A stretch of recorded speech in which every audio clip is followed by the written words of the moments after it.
Oprah Winfrey once said, "The greatest adventure you can take is to live the life of your dreams." This moment, right here, right now, is the beginning of everything you're capable of becoming. Good morning, ladies and gentlemen. A warm and heartfelt welcome to the orientation program of the PGDM batch 2025-27 at the International School of Business and Media, Bangalore.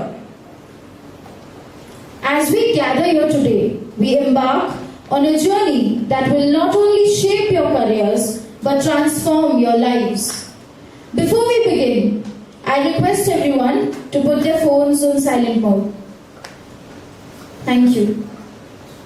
Today, I, Riya Sharma, along with my co-host, Sherry Srivastava, will be your anchors for this special occasion.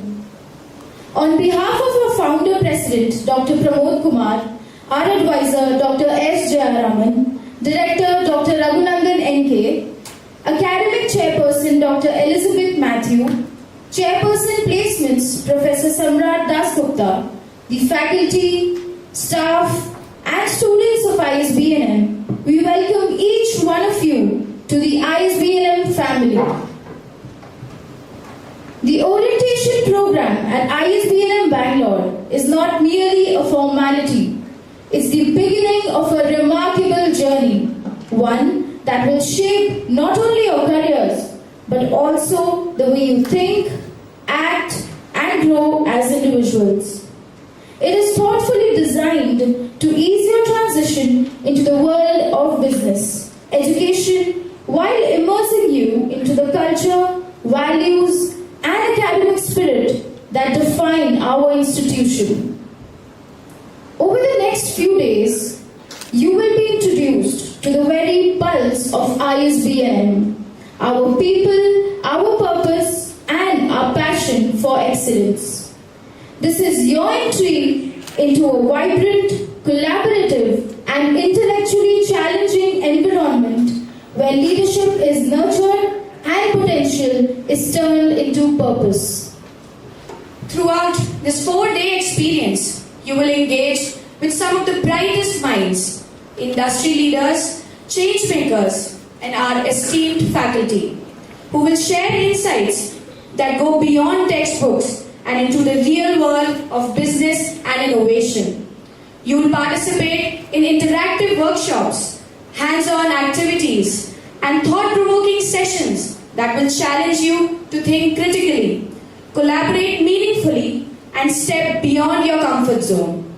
This program is not just a window into what lies ahead. It is the first step in building your identity as a future leader. From academic briefings to networking opportunities, from exploring the spirit of Mbangalore to bonding through the outbound program, every moment is designed to help you grow and connect. At ISB&M, we don't just prepare students for the business world. We prepare you to redefine it. This orientation marks the start of a transformative chapter in your life. Welcome to a journey of ambition, learning, and leadership.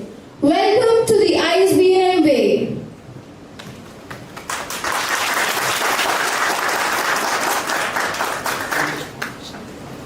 I now request our founder president, Dr. Pramod Kumar, to escort our honorable chief guest, Ms. Anita Kotwani, onto the dais.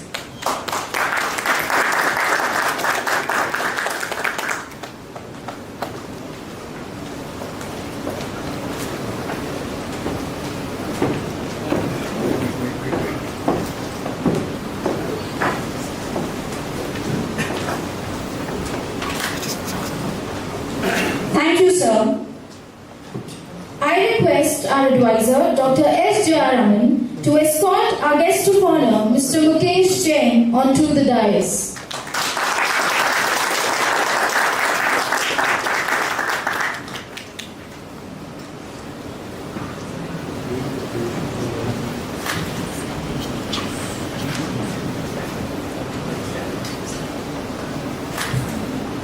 Thank you, sir. I request our Director, Dr. Raghunandan N.K., to escort our keynote speaker, Mr. Santosh T.K., onto the dais.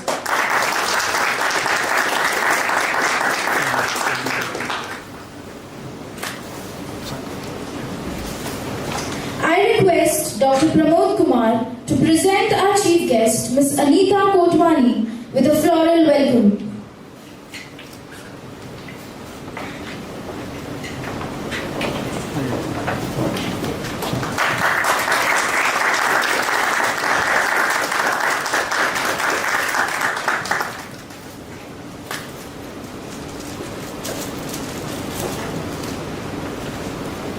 I now request Dr. S. Jayaraman to welcome our guest of honor, Mr. Mukesh Jain, with a bouquet of flowers.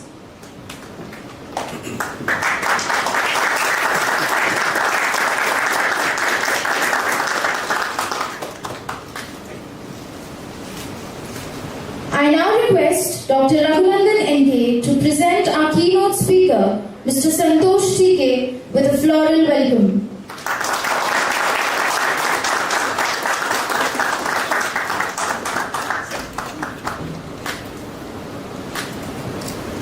I now request Mr. Sagar and Ms. Arni to present our founder president, Dr. Pramod Kumar, with a floral welcome.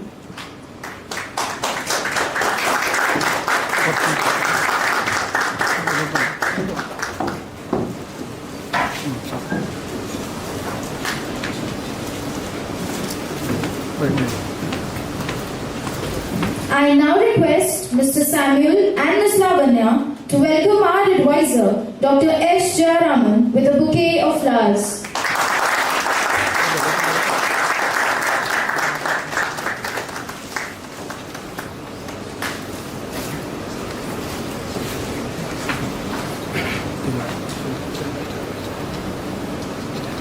I now request Ms. Arni and Mr. Raghav to present our director, Dr. Raghunandan N.K., with a floral welcome.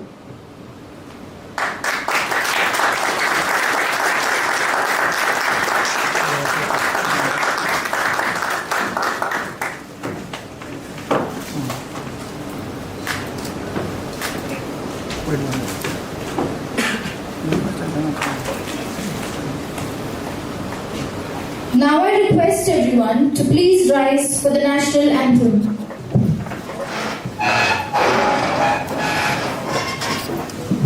Jana Gana Mana Adhinayaka Jaya He Bharat Bhagya Vidhata Punjab Sindh Gujarat Maratha Dravida Utkala Banga Vindhya Himachala Yamuna Ganga Uchala Jaladhi Taranga Tava Shubha Name Jage तव शुभ आशीष मांगे गाहे तव जय गाथा जय गण मंगलदायक जय हे भारत भाग्य विधाता जय हे जय हे जय हे जय जय जय जय हे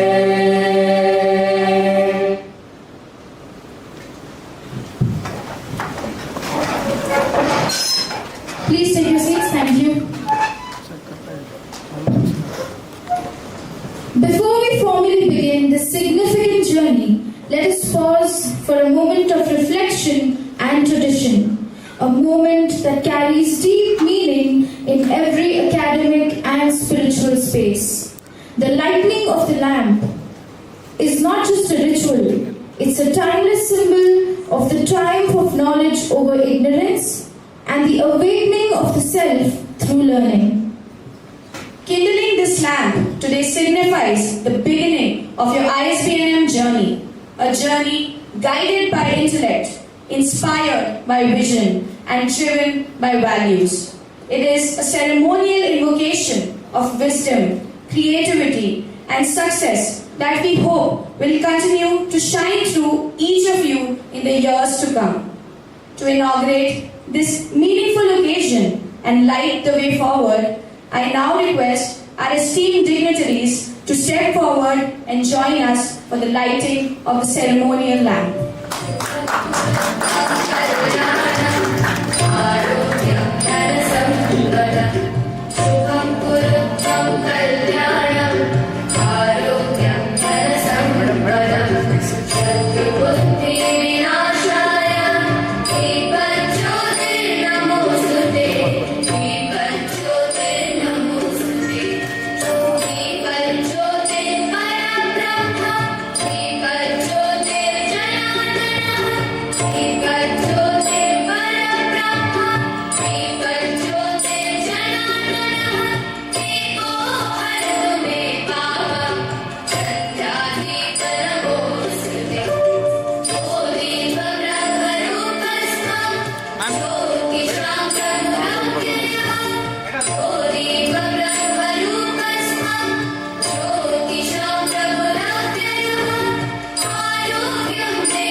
Thank you everyone. It is a matter of great pride and privilege to introduce a dynamic leader, a strategist and a torchbearer of entrepreneurial vision, Dr. Raghunandan N.K., our Director at the International School of Business and Media, Bangalore. Dr. Raghunandan brings with him over 27 years of diverse experience that spans across industry, academia, entrepreneurship and social innovation. He holds a bachelor's degree in engineering from the University of Mysore, an MBA from the prestigious Singapore Management University and a PhD in entrepreneurship and strategy from Dayananda Sagar University. This powerful academic foundation is complemented by a rich and versatile career that includes leadership roles at global organizations such as Wipro Technologies, Mindtree, Logica CMG, Triance Consulting and Tieto. As a mentor and consultant, he is actively involved in supporting MSMEs under the Government of India, the Entrepreneurship Development Institute of India, and the National Entrepreneurship Network. At ISB&M, he is not only the director but also a professor of practice, blending academic thought with real-world experience to create a curriculum that is both relevant and visionary. Dear juniors, as you begin this new chapter at ISB&M, it is only fitting that the person who leads with such conviction and clarity sets the tone for your journey. Please join me in welcoming Dr. Raghunandan N.K. with a huge round of applause to deliver the welcome address.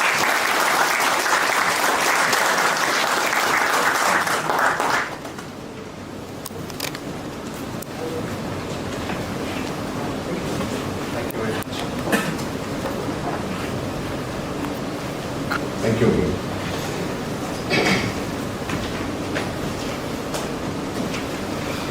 Very good morning to one and all present here. Our chief guest is Anita Wadwani, Chief Client Officer at Dentsu South Asia. Guest of honor, Mr. Mukesh Jain, Executive Vice President and Chief Technology Officer at Capgemini. Keynote speaker for the day, Mr. Santosh TK, Director Talent Acquisitions at Dell Technologies. Dr. Pramod Kumar, Founder President of ISB&M Group of Institutions. Dr. S. Jayaraman, Chief Advisor, ISB&M Bangalore. Dear faculty and staff at ISB&M, parents, well-wishers of our new students, and most importantly, newly joined students of the batch 2025-27 Bangalore, ISB&M Bangalore. It is my great pleasure to extend a warm welcome to each one of you to the ISB&M campus in Bangalore. We are very honored to have the presence of these three eminent guests who have come here today to inspire our students as they start on their PGDM journey. Miss Anita Kotwani is an incredibly accomplished corporate stalwart who has worked in various critical roles in her career and brings in a global perspective to our students. She says transformative growth by embedding client centricity into every strategic decision. This is absolutely in line with what we do here, thinking and working on what the industry needs and prepare you all for that. Guest of honor, Mr. Mukesh Jain, a unique mix of technology and business, and of course, a writer. Considering analytics, AI-driven business world around us, and the changes that are anticipated in the next 2 to 3 years' time, there is no one better than our guest of honor to ensure our students would understand and will be well placed to equip themselves with the right kind of ammunition. Mr. Santosh TK, our keynote speaker, who has built a successful career across different sectors, hotel management to tech support to director of talent acquisition with one of the leading multinationals. What a career transition. No better person to give our students a shot in the arm just as they start their PGDM so that they know how they can best train themselves, skill themselves for the demands of the modern workspace. My warm welcome to all three of them, and I hope the students make the best of this opportunity to interact with all of them today. Dr. Pramod Kumar, a constant source of inspiration for every one of us at ISB&M. His dedication to education and the depth of vision and the breadth of perspective is a treasure trove to our students. I am very delighted to have you with us here today, sir. Dr. S. Jayaraman, a mentor for every one of us here at ISB&M Bangalore, and someone who has passed through the halls of ISB&M Bangalore. It is my pleasure to welcome you, sir, to today's event. I also welcome the faculty and staff of ISB&M who will be instrumental in molding these students over the next 2 years into capable professionals and equip them to take up the challenges. My warm welcome to the family and well-wishers who have come here to support our students on this special day. While I understand that all of you want the best for your students, I also urge you to let your students go, let them stumble, make mistakes, and learn from those. We are here to help. Give them these 2 years to transform themselves and give them the space to transform. Dear students, batch of 25-27, welcome to you all. Today is the start of your PGDM journey and the first steps in your career. As today's speakers and their journey will tell you, you can never accurately plan out your career. You will inevitably face challenges and opportunities that will shift your trajectory. You have selected ISB&M Bangalore to be the place where we train you not just theory in praxis and how to take decisions, which are all very important, of course, for all the managers, but also how to navigate and thrive in your career irrespective of where the journey takes you. I'm not going to sugarcoat this for you. You have signed up for an immensely demanding academic journey. One that is specifically designed to test you, mold you, and ultimately forge you in the crucible of rigorous training and learning. This 4-day orientation program is a microcosm of your 2 years at ISB&M, a grueling yet rewarding task and opportunity rolled into one. In the next 2 years, you are going to go through a process of refinement like steel tempered by fire. This program will challenge your limits, refine your mindset, and shape you into a resilient, thoughtful, and future-ready leader.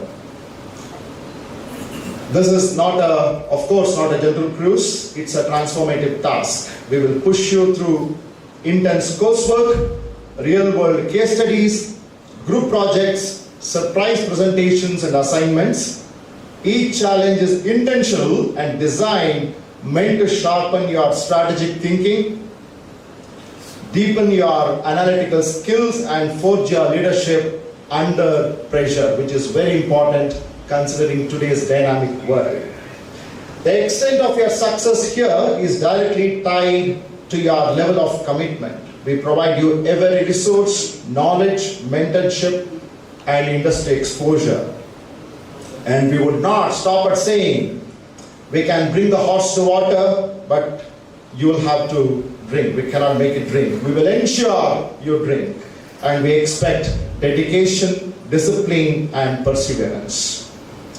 To help you visualize what lies ahead, look at our alumni, those who have walked through these corridors before you and have emerged exceptional. Graduates from our PGDM program have gone on to become consultants, entrepreneurs, corporate leaders, and social innovators. You will meet many of them over the next 4 days. These are just a few in a long line of success stories. You too can not only match but exceed their accomplishments if you allow yourself to fully engage in the transformative experience that you will receive in this campus. Take this opportunity to interact with them, learn from them, and follow their footsteps.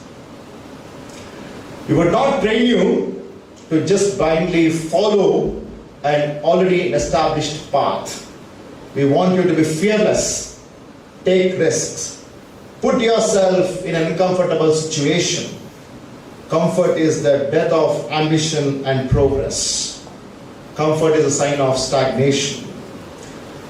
The lack of comfort is a sign of progress. So don't try to run away from uncomfortable situations. Relish it, enjoy it, go through it. From vibrant student-led clubs and initiatives to leadership labs to guest lectures by industry leaders, each opportunity is a chance to learn and grow beyond the classroom. I urge you, don't just attend, participate, don't just audit, be part of it. Lead it. Finally, the journey is as much about self-awareness as it is about management theory. Identify your strengths, nurture them, build on them, shine with them. Just as importantly, you also need to pinpoint your weaknesses, address them with courage and intentionally. Whether it's communication, analytics, critical thinking, or stress management, this program provides the space and support you need to grow holistically. We have a brilliant team of faculty and strong mentorship culture and process in place. This would ensure you have the support and guidance to successfully complete this transformation journey and move on in your life to take more responsible positions. Let me take this opportunity to welcome faculty and staff at ISB&M who will be part of your journey here. So, as you step into ISB&M Bangalore today, remember, you have entered a demanding program built to forge greatness. The real transformation begins with knowing yourself, playing to your strengths, and overcoming your weaknesses. On behalf of the management, faculty and staff, I welcome you all to this transformative journey. We are here to support you, of course, also challenge you and cheer you every step of the way. Thank you all. And here's to fire forge beginning and extraordinary results. Thank you all again. Welcome to ISB&M Bangalore.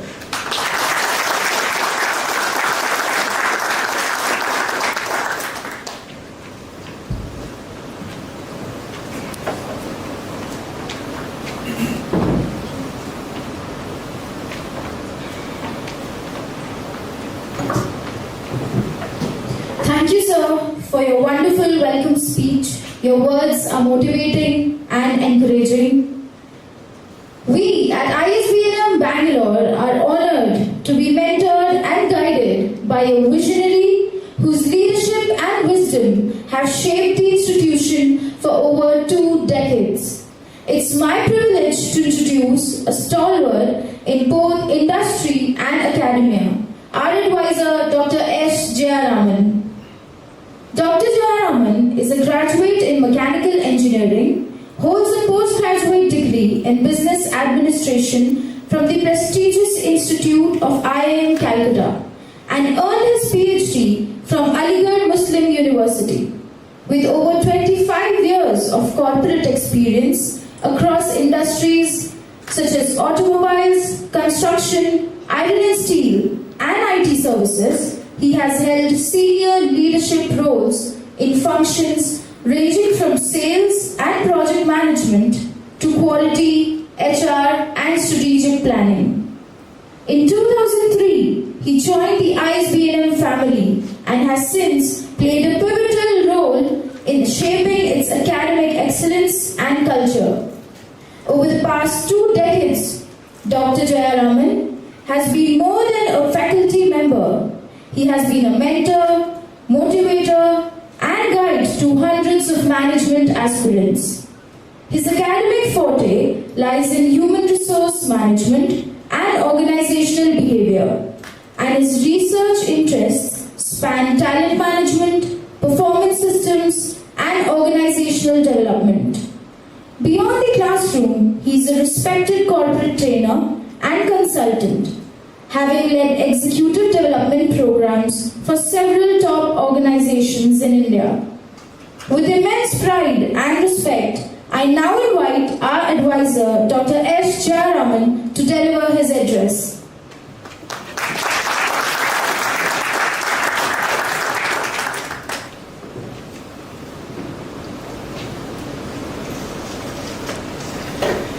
First of all, very good morning to all of you. Mr. Anita Kotwani, Chief Client Officer at ENSU, our Chief Guest for today.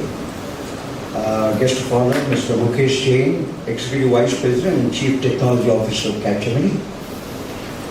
And our keynote speaker for the day, Mr. Santosh TK, Director, Talent Acquisition, Dell Technologies. Our beloved Founder President, Dr. Pramod Kumar, Dr. Raghunandan, the Director, ISB Bangalore, Dr. Elizabeth, the Academic Chairperson, Professor Samrat Dasgupta, Placement Chairperson, my dear faculty and staff, and of course my dear students of the batch 2025-27, and I see a lot of parents at the back. I warmly welcome all of you once again. It's my pleasure. I'm really delighted to be here, to be welcoming you all. I think it's very important, as far as the students are concerned, this is a very, very important day. I mean, you've been hearing a lot about transformation and all that. Let me do a little bit of understanding of what is it that transforms? What is this transformation about? Why is it an important day? See, every transition that an individual handles, right from when you are a baby, you become a boy or a girl, and then you become an adult, and then when you become an adult, and then you get into it. Now, this journey that we're going to start from today is going to be exploring into a completely different world altogether, the world of business, right? Which is again completely different from what you may have experienced, or some of you may have work experience. But this entire journey is fraught with a lot of challenges, a lot of success, and also disappointment and failures too. Because of the fact that, look, the world, the environment, you and I can't change the environment. The environment as it is, who would have thought that there would be 3 simultaneous wars happening in this world, right? Russia, Ukraine, Iran and Israel, now US has also got into the war. Nobody anticipated this. So this is something that we will have to live with. A world which is changing, a world which is, and something that all that we expected to do is to recall how resilient you are. How do you adapt? How do you adapt to this changing world? And that's where the higher education space is very, very important. I see a couple of them, the students also talked about transformation. Raghunandan talked about transformation. Does transformations happen just because you sit under a Bodhi tree and start, meditating? No, it won't happen like that. Transformative journey happens from only one thing, and that's learning. Now, when I say learning, if you open any textbook of organization behavior, learning is defined as permanent change in behavior. Right? Now, I am very fond of reading this transformative theory of Jack Mazzero. I don't know how many of you read it. Jack Mazzero's transformative theory talks about, it's not about, the learning is not about merely acquiring new knowledge, but it also involves re-evaluation of your own existing beliefs, assumptions and perspectives. Very important. In order for the transformation to happen, there must be some kind of a disturbance that must happen. He talks about something called a disconcerting dilemma. When all those things that you've learned in your past as of now, from your school, from your parents, you'll find all that will get challenged. What you believe, your view of the world, what you understood about the world may not be really true. And you find you are entering into a phase where you have to start thinking, critical reflection, where your entire frame of reference itself will be challenged. Your own beliefs, assumptions, everything will get challenged. When you are open to this new perspective, this new world, and make meaning out of the experiences that you go through, and you accept them, then transformation will happen. The very important phase in your life, very important phase in your life. At ISB&M, I'm very proud to say, I've been associated with this organization thanks to Dr. Kumar. He's always supported me. I learned a lot from him. He's a psychologist, by the way. Okay? And I learned a lot from him about people, I'm not a psychologist. But the last 20 years, more than 23 years that I've been in ISB&M, I've seen the process as it evolved. I've been part of the process. I've also been part of the design of the process, evolving process. And today, I can probably say that we have met almost 20,000 alumni across the globe. You name any companies. All those people who are sitting here, I can tell you, every student of ISB&M, an alumni, is in each of these companies. In each of these companies. And that did not happen just like that. Our processes are extremely, when I say our processes, I'm talking about the process. When I talk about the process, for example, the beginning of the process is the orientation program. Many people ask, oh, why do you need a 4-day orientation program? Why do you need a 6-day orientation program? Why do you need so many speakers to come in? But this is all part of the design, the transformative journey that we're talking about, exposure, to make you think, to make you reflect.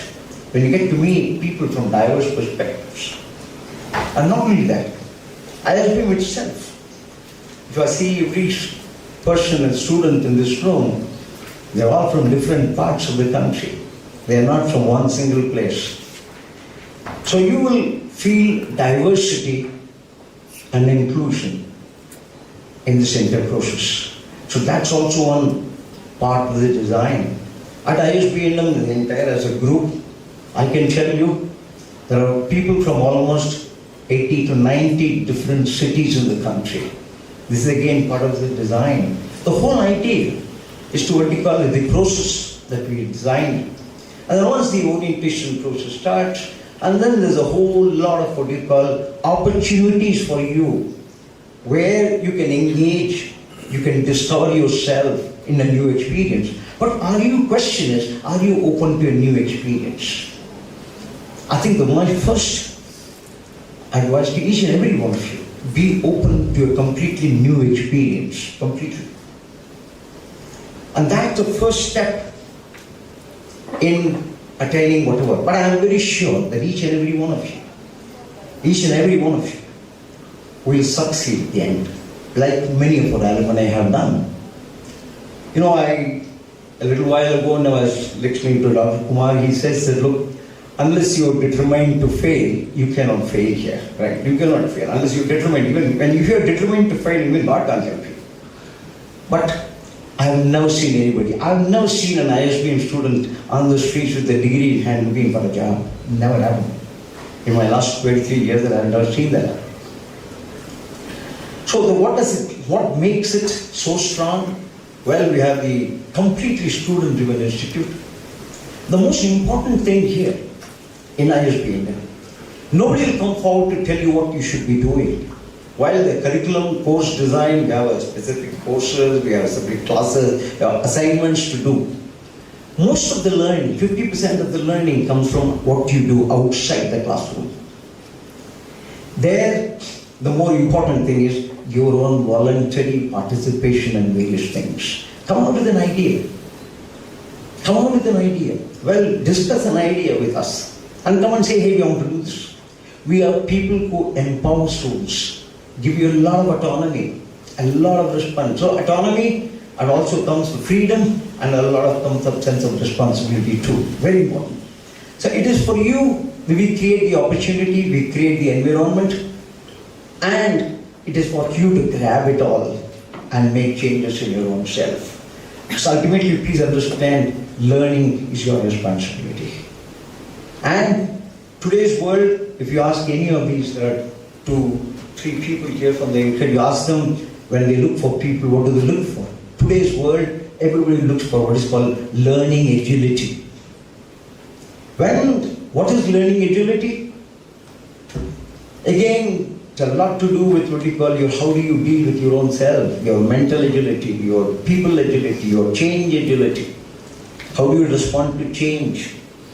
How do you respond to results agility? All this combines gives you learning agility. And learning agility is also the ability to what we call deal with situations which we have not encountered before, and with success, without getting stressed, right?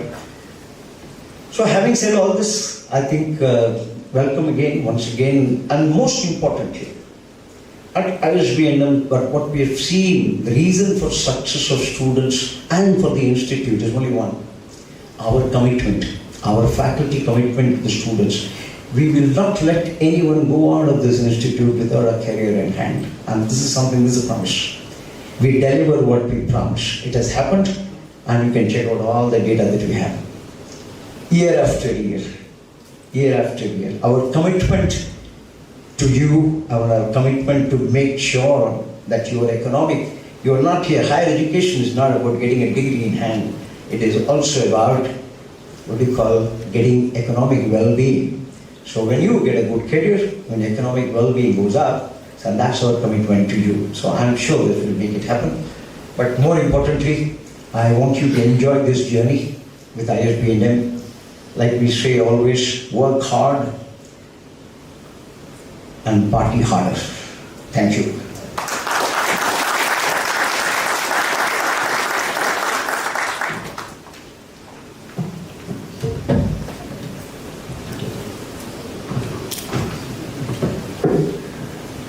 Thank you, sir, for your enlightening words. Your guidance and mentorship has always made us achieve our dreams and strive for greater things. It is my honor and privilege to introduce the visionary behind the International School of Business and Media, our founder president, Dr. Pramod Kumar. Dr. Kumar holds a PhD in Organizational Behavior from IIT Bombay and has held prestigious academic and leadership positions at renowned institutions such as IIM Ahmedabad, XLRI Jamshedpur, where he has also served as chairperson of placements and as director of ISB&M Pune. He has been a member of various Government of India committees on management education and is an internationally cited scholar with over 100 publications to his name. A distinguished consultant and behavioral science trainer, Dr. Kumar has worked with over 80 Indian and multinational organizations, bringing deep insights into leadership, organizational development, and human capital transformation. Today, as the founder and president of ISB&M, he continues to drive a vision of excellence, global relevance, and transformational education. It is through his dedication and foresight that ISB&M has grown into a multi-location institution of repute. Ladies and gentlemen, please join me in welcoming Dr. Pramod Kumar to address the gathering with a huge round of applause.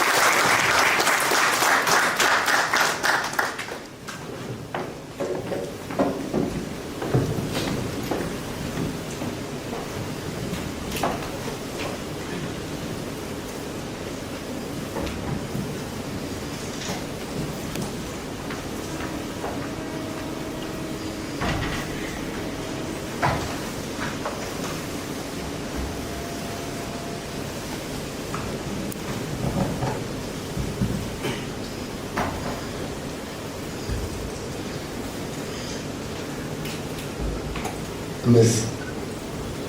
Anita Kotwani, Chief Operating Officers and CEO, Denshu, Mr. Mukesh Jain, Executive Vice President and Chief Technology Officer at Gemini, Mr. Santosh TK, Director Talent Acquisition, Dell Technologies, Professor Jayaraman, Professor Raghunandan. I see the first director of this campus, Dr. Chetan Bajaj here, and members of the faculty, my dear students.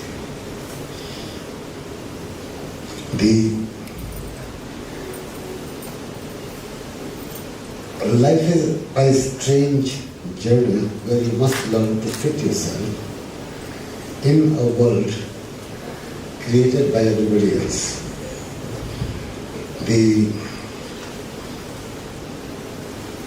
And the world created by a large variety of wisdom, of different kinds, different people, and a variety of assumptions that people bring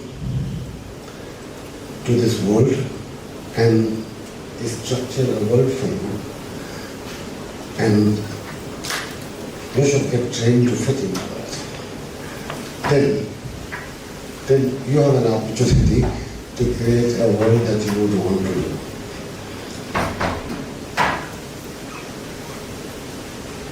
At ISB&M, you create your own world. There will be some part of it where you will be called upon to fit, but you will create your own world. It's about a dream that you bring with you, and also a dream that we have for you. The ISB&M is a campus where you look forward to driving your aspirations in life and an opportunity. Seldom available. As you start growing up, the parents sit on your head, you study science, you study maths, you got to get into engineering, and you got to get into medicine, and nobody asks you what do you want. Okay, nobody, and if you didn't follow that track, then, well, a reasonable mom and dad say, no, but not seriously interested in study. So, but well, that's the way we grow up. When you get into an institution, colleges, you need to fit into a new value system, new structure, new approach. When you decide to do management education, of course the ISB&M will have some structure on the academic side, some the ways, norms about functional and dysfunctional behavior, but a lot more openness to experiencing your life, because we firmly believe you grow through a variety of experiences. It is possible to tell you how you should be independent, but I don't know how would you be independent when you do not have the opportunity to be independent. It is possible to say to you that you must learn to be emotionally mature and grow up. I don't know how do you become emotionally mature without experiencing and handling emotions of a variety of kinds that you encounter in your everyday lives.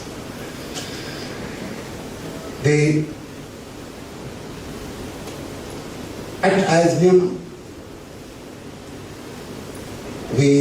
ever since 2000, we believe that all humans, the students who come,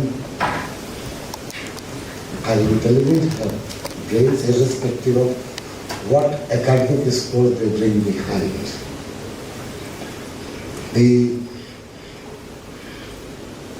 I know it's a challenge in the changing world, and I have heads of industry and talent acquisition directors and so on who send you a job description saying you should be throughout first class. Very unfair, very, very unfair, I must say to you all. Okay.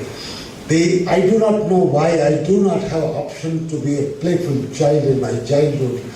When did I know that I would join one of these companies? I mean, I don't know whether any of your parents were inspired that you'll be doing MBA. Yeah, they did think about being a doctor or an engineer, but I'm not sure if even one of them thought you'll be doing MBA someday. And then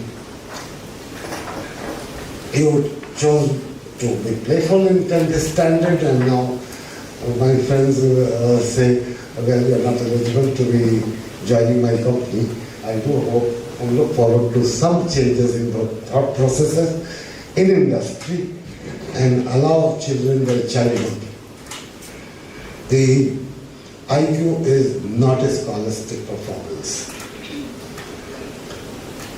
I must share with you and all of you, each one of you, and also my friends on dais, that in 2000 when I was setting up ISB&M, we obviously as a new institution in the city of Pune, where you already had 67 other institutions, pan-India probably 2,000 and 3,000 institutions, and we want to evolve as a among the best institutions in the country is a challenge. We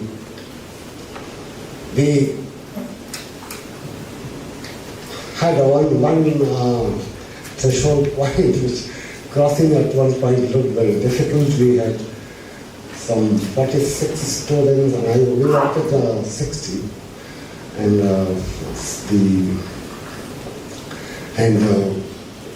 at 46, two will join, two will cancel, and life goes on like this. So we had a guy who I decided to take him in, okay, from Northeast. And especially I want to share this because to each one of you and to also my friends in the RS. But the guy, actually today if he applies for admission to ISB&M, he will not get it. Okay. And he is, I used to say to myself that, well, I have taken this guy, but what am I going to do with him? Looking at his academic performances and maybe to some degree English communication, I don't know why we have so much obsession with English communication. Communication is important, but accent to accent, I don't know why we have so much obsession. And but we have some. Okay.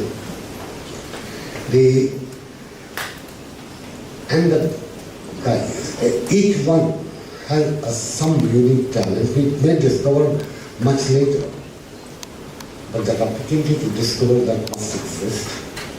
And at ISB&M we will have a lot of that opportunity to display your talent. This guy brilliantly hardworking, and he could work for 15, 16, 17, 18 hours a day, and for months together, and not even once say, I'm tired, not even once say, oh, it's a lot of pressure, and not even one look. All time is smiling and working very, very happily, and attitude must be learned. And Mbangalore, he is the Director Asia Pacific, Human Resource Management,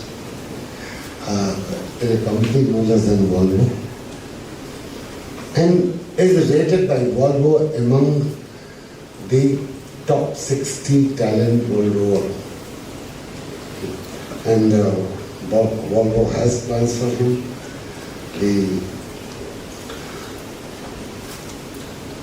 You must treat your past as a history. I know some of you bring 89-90% and all kinds of scores, some put it behind.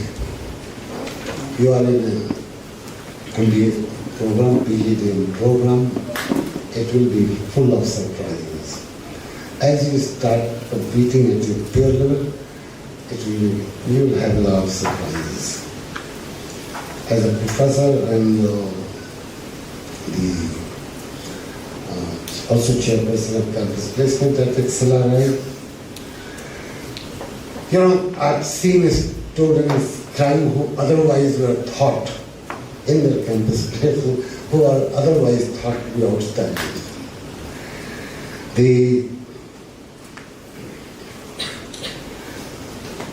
So you will have your own approach to several things and an opportunity to grow and learn. ISB&M is highly focused on learning to grow. As I look back, we complete as a group, we complete 25 years and enter to the 6th year. Bangalore campus, we complete 20 years and enter 21st year. You would learn to be resilient, the action-oriented, and ISB&M has a track record of good performance.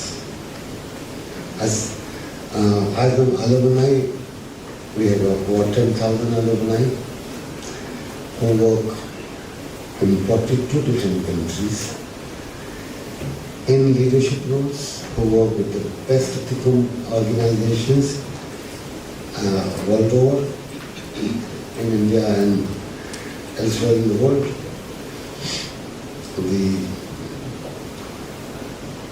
I'm not sure how many will have to come back because of the war in the Middle East. As I know, some of them have to return from Tel Aviv because they are working in Tel Aviv.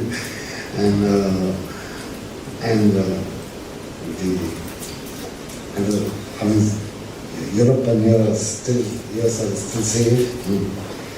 It's an approach. At ISB&M, it is an approach to learning and growth. Like Professor German said, we have classrooms, but in ISB&M, we do not monitor the activity. At ISB&M, it's all about self. Self-responsibility, self-discipline, self-motivation. You can't motivate a roaming around dead body. You've got to have some drive within yourself. Okay, you have got to be self-motivated. And the self-discipline, everything. Learning to take responsibility for yourself and recognize my behaviors, my actions have consequences for myself, consequences for everybody else who it impacts.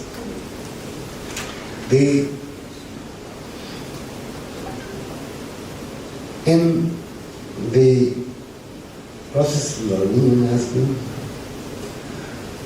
you will encounter challenges of arising different kinds. Explore your life fully. Experiment with your life fully. Put your mom and dad behind. You don't need to be a good boy and you don't need to be a good girl here. We are not into the business of grooming good boys and good girls. We want you to be a good professional. Some people who succeed. So I do see some parents sitting here, and I hope they will say bye to you tonight or tomorrow, whatever. Okay.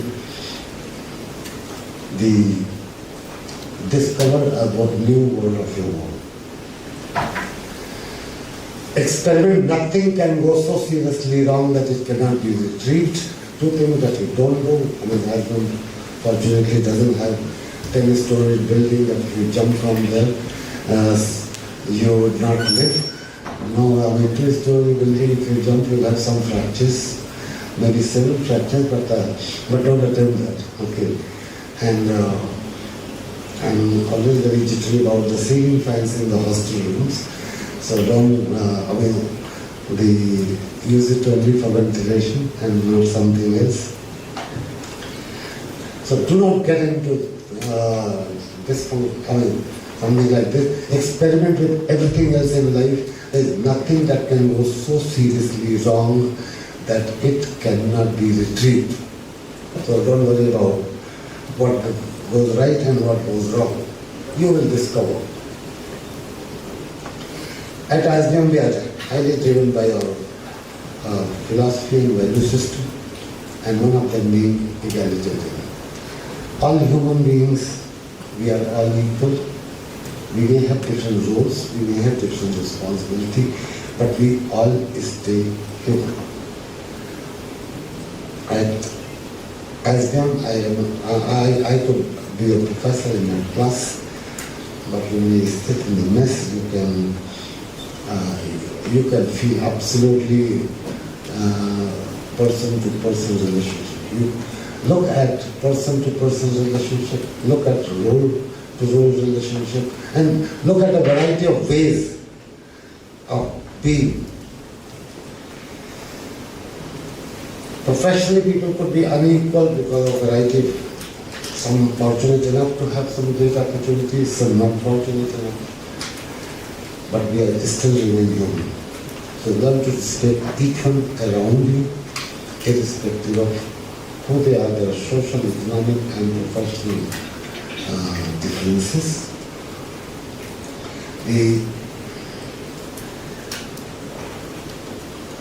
ISB&M is uncompromising on the standards, so learn to discover the benchmarks, learn to discover the competitive benchmarks. I do not know if you watch cricket or you don't know, I'm sure many of you do. I don't play cricket, but I love watching, especially the T20 matches where in 20 overs at one time you thought having made 160, 70 runs was very good winning run. Then you graduated to 180 and 200 now. At 250 also you could lose. So the benchmarks are very competitive and benchmarks must be invented every time, all the time.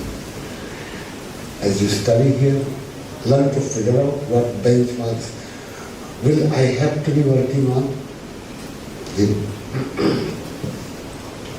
They look at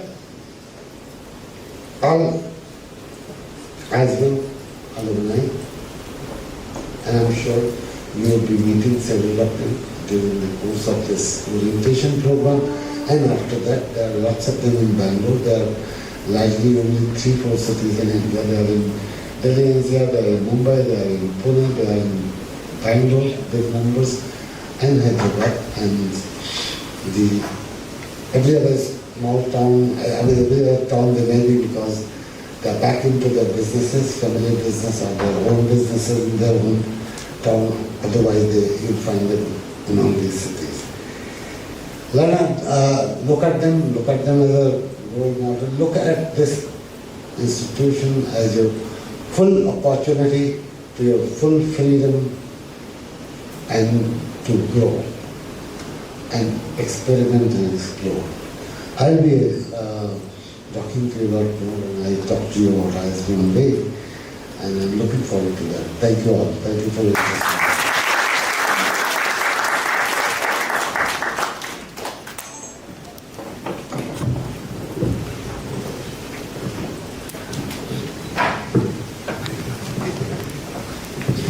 Thank you so much, sir, for your encouraging and thought-provoking speech.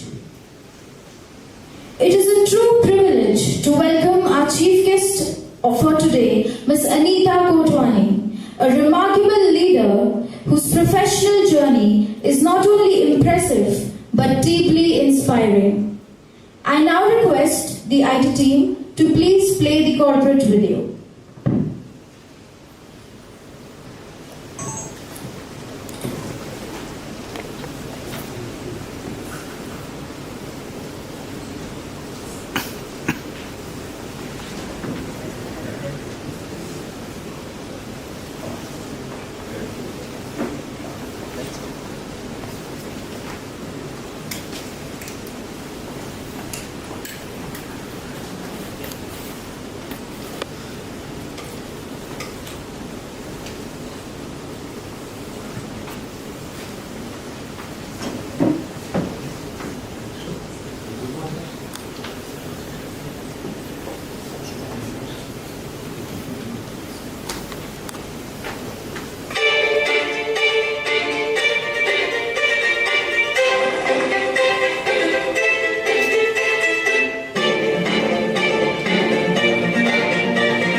currently serves as the Chief Client Officer at Dentsu South Asia, where she drives integrated strategies across creative, media, and CXM. Her work is focused on delivering meaningful business-driven solutions while helping expand Dentsu's presence in high-growth areas like transformation, retail, and commerce. She has been leading brands such as Carrot, iProspect, DentsuX, and Posterscope. Her strategic contributions have shaped practices in insights, technology, and effectiveness, always with a future-focused mindset.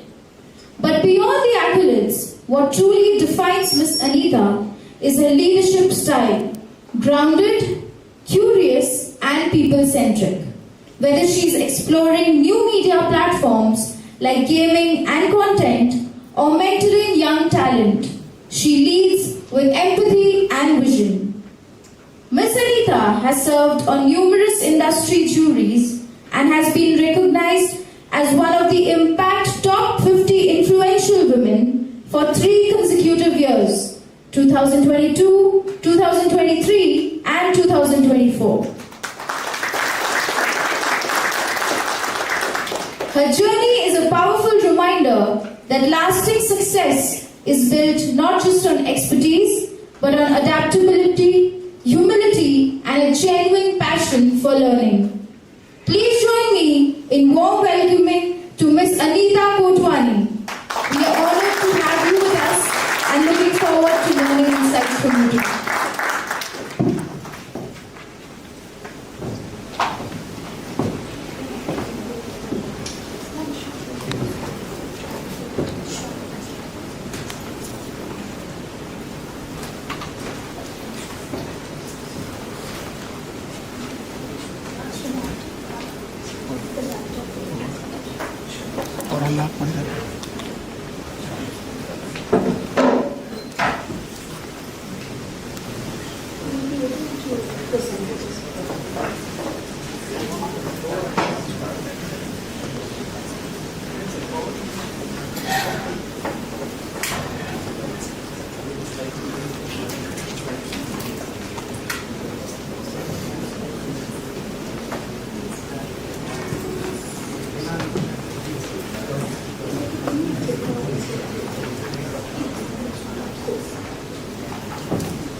Good morning, everyone, and a very warm welcome to the future leaders sitting in the room today.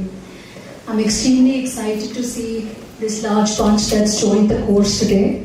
So wishing you all the very, very best in your start of your career journey. I'm going to do this orientation today where I've been given broadly 3 topics to really talk about. One is around integrated, can you guys hear me? One is around integrated communication. What does that mean? The second one is really around building resilient teams and how do we go about doing that. And the last one is really if the leadership is changing within the media and advertising ecosystem, how is it that we as leaders need to understand you as students, as individuals, as professionals? How do we kind of work in tandem with you to understand your side of the story so that we are better and more receptive leaders towards you? So these are the three topics that I'm going to really be talking about today. Let's start with the three themes like I spoke to you: the trends in marketing, building of resilient teams, and finally the leadership evolution that we see in this industry. First things first, I'm going to talk about 5 key trends in the integrated marketing communications. And I think the crowd over here has been fairly silent, right? So I want this to be a little bit more interactive. I'm going to talk about 5. I want you in the meantime, in your minds, think about 1 or 2 more of the integrated marketing communication trend that you could tell me and I could possibly learn from you. Let's take the first one. It's hyper-personalization at scale. What do we mean by hyper-personalization at scale? I think each one of you would have realized that when today any communication comes towards you, it is bespoke and suited to the kind of stuff you like. For example, when you go to Netflix and watch your favorite series, the next time round when you want to watch something on Netflix, you get a recommendation engine of possible shows that you would want to see. So what is Netflix trying to do? It's trying to understand the consumer, understand what he likes in terms of content, and based on that, give you bespoke recommendations to try and see what best you should be seeing. That's what we call hyper-personalization at scale. So you look at individual profiles, you look at AI which powers the matching between you and the content that you see, and finally you tailor that message. For example, let's say I'm taking Raghav's name over here. Raghav likes to see communication with a sports angle.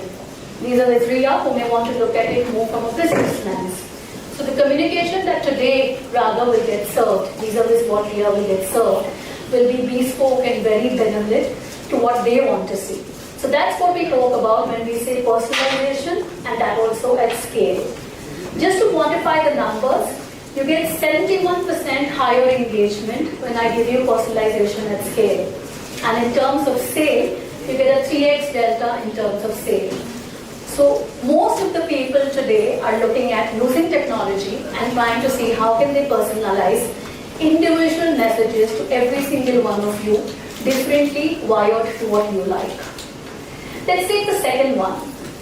We say content is king, and we definitely say context or distribution is then queen. What do we mean by this? Again, coming back to the importance of content. Do you want to watch it as a display ad? Do you want to watch it on Reels? Do you want a story format? Do you want a TVC? Or do you want some webisode or an episode series that you're really wanting to look at?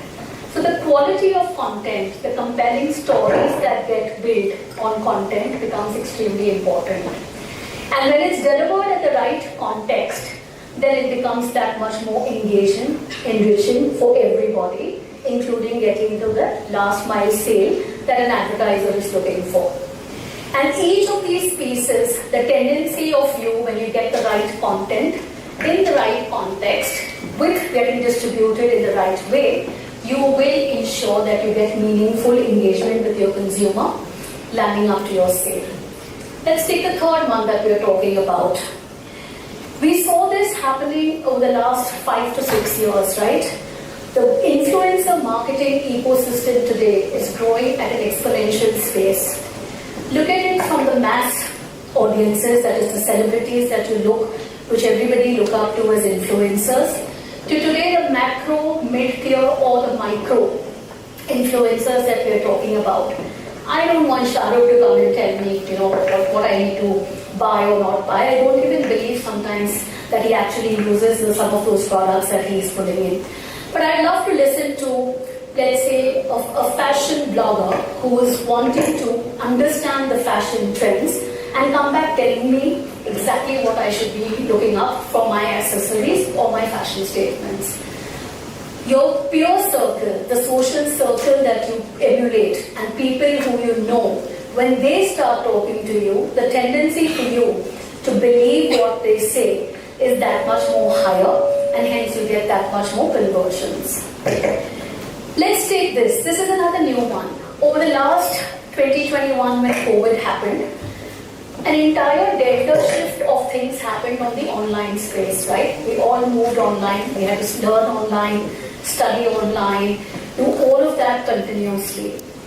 With the COVID in 2022, what we are now seeing is hybrid experiences coming in. So you move to the digital world. Today you're coming back to the real world as well. But the experiences have now become hybrid. How many times do you see that you're going to a concert on ground? That same concert today is streamed online and the world can possibly watch it. And hence the periphery or the amplification of an event today can triple or make 4 or 5 times the value that you would have otherwise possibly built on. So those are the hybrid experiences we are talking about. Some are physical only, some are virtual, some are a mix of physical and virtual both together. And that's how it's growing in the Indian context. I think when I was having my breakfast, one of the gentlemen said, "You've got this lovely practice called Dental Good."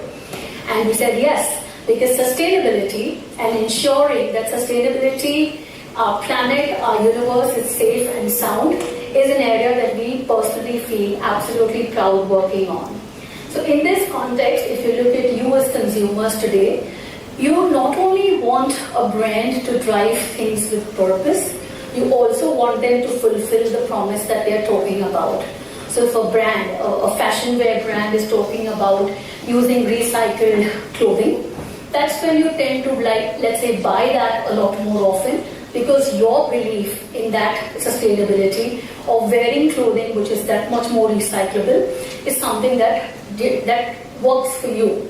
And as consumers, as advertisers, we are seeing the trend on how the youngsters of today don't want lip service from the brands.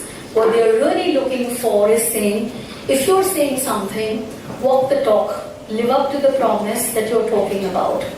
So these were my 5 trends on the integrated marketing communication. I'm opening it to any one of you. Give me 1 or 2 more that we could talk about. You can raise your hand, or you can just stand up and tell me. Yes. Give me a mic. Hello? So I think the gaming trend and esports trend is also there. Absolutely. Gaming is another trend that we are seeing in a lot way. When COVID hit, the OTT consumption grew a hell of a lot. Everybody started using the Netflixes and the Amazons, etc., and started pulling it together. Post the OTT era, now comes the gaming era. Today you have time spent on gaming far higher than what you spend on OTT. So that's another great trend where you can do in-game integrations, you can actually create games, or you can gamify your consumer experience in an interesting manner to try and drive change. Any one more trend that anybody would like to talk about? Anybody else? Come on, guys. I'm sure the college is not going to appreciate a quiet set of 30, 35 individuals that are joining them. Go for it. No? Oh, go ahead.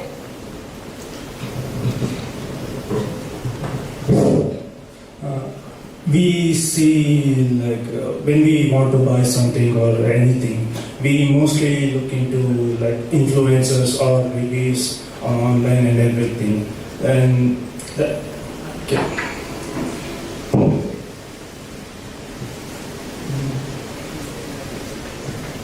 Yes, I did talk about it, the influencer marketing and the fact that it's really growing very well.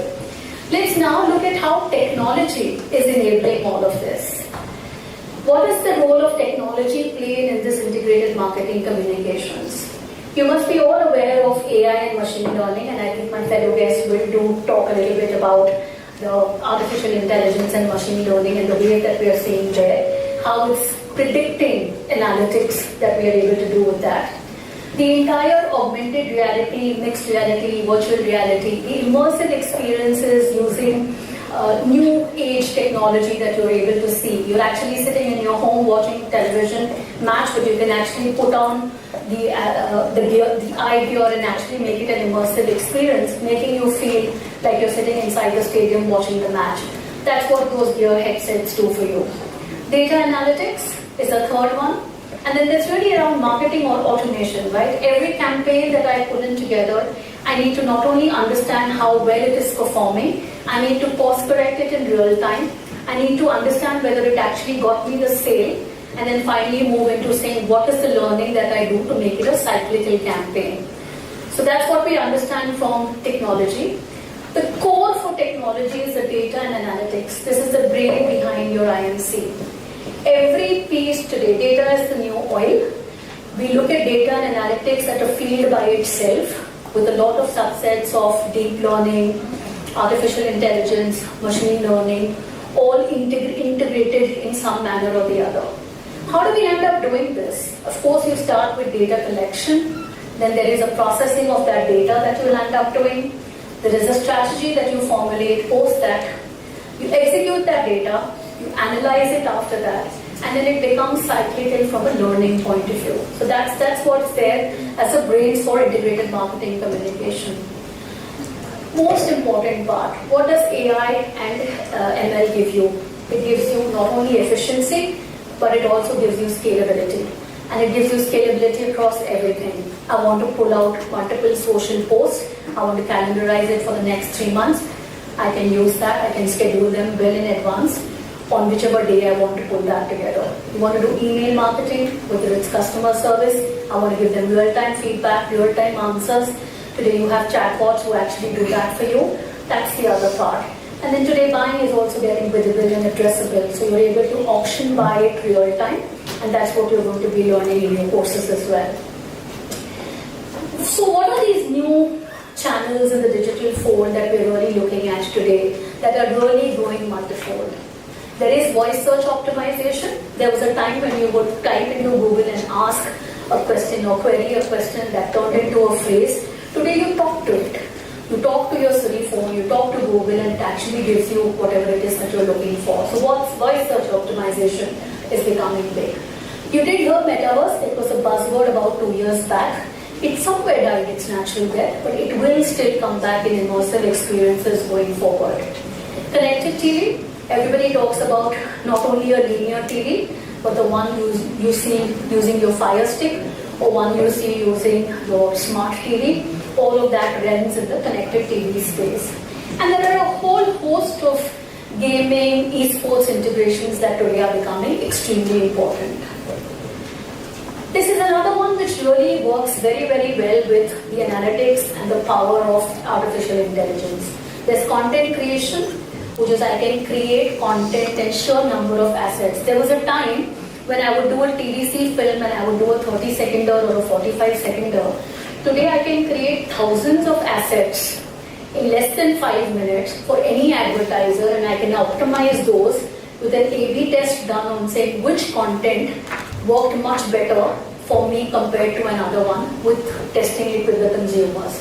So that's where the field is progressing. That's where things are changing so much that to keep pace with it, you constantly need to be a lifelong learner. The measurement and ROI tracking, I think most of the people typically, you look at attribution accuracy, you look at the ROI increase that you get when you want to get your numbers up, and there is a larger data integration that you talk about. Previously, when we used to talk only about last click attribution. So the last place where I clicked and bought that particular product was designated as I actually searched for this product and I bought it. But the assisted sales, whether I saw the ad first on YouTube, from there I went into Insta, from Insta I saw somebody give me a great post, and finally I landed up into an Amazon and picked it up. That is multi-touch attribution. So I am giving attributes to not only the last click where I went and bought the product, but to all the ones before that, which did play a role for me to actually buy that product. So that's what the ROI and tracking mechanisms do for you, which means it helps you create the customer lifetime value.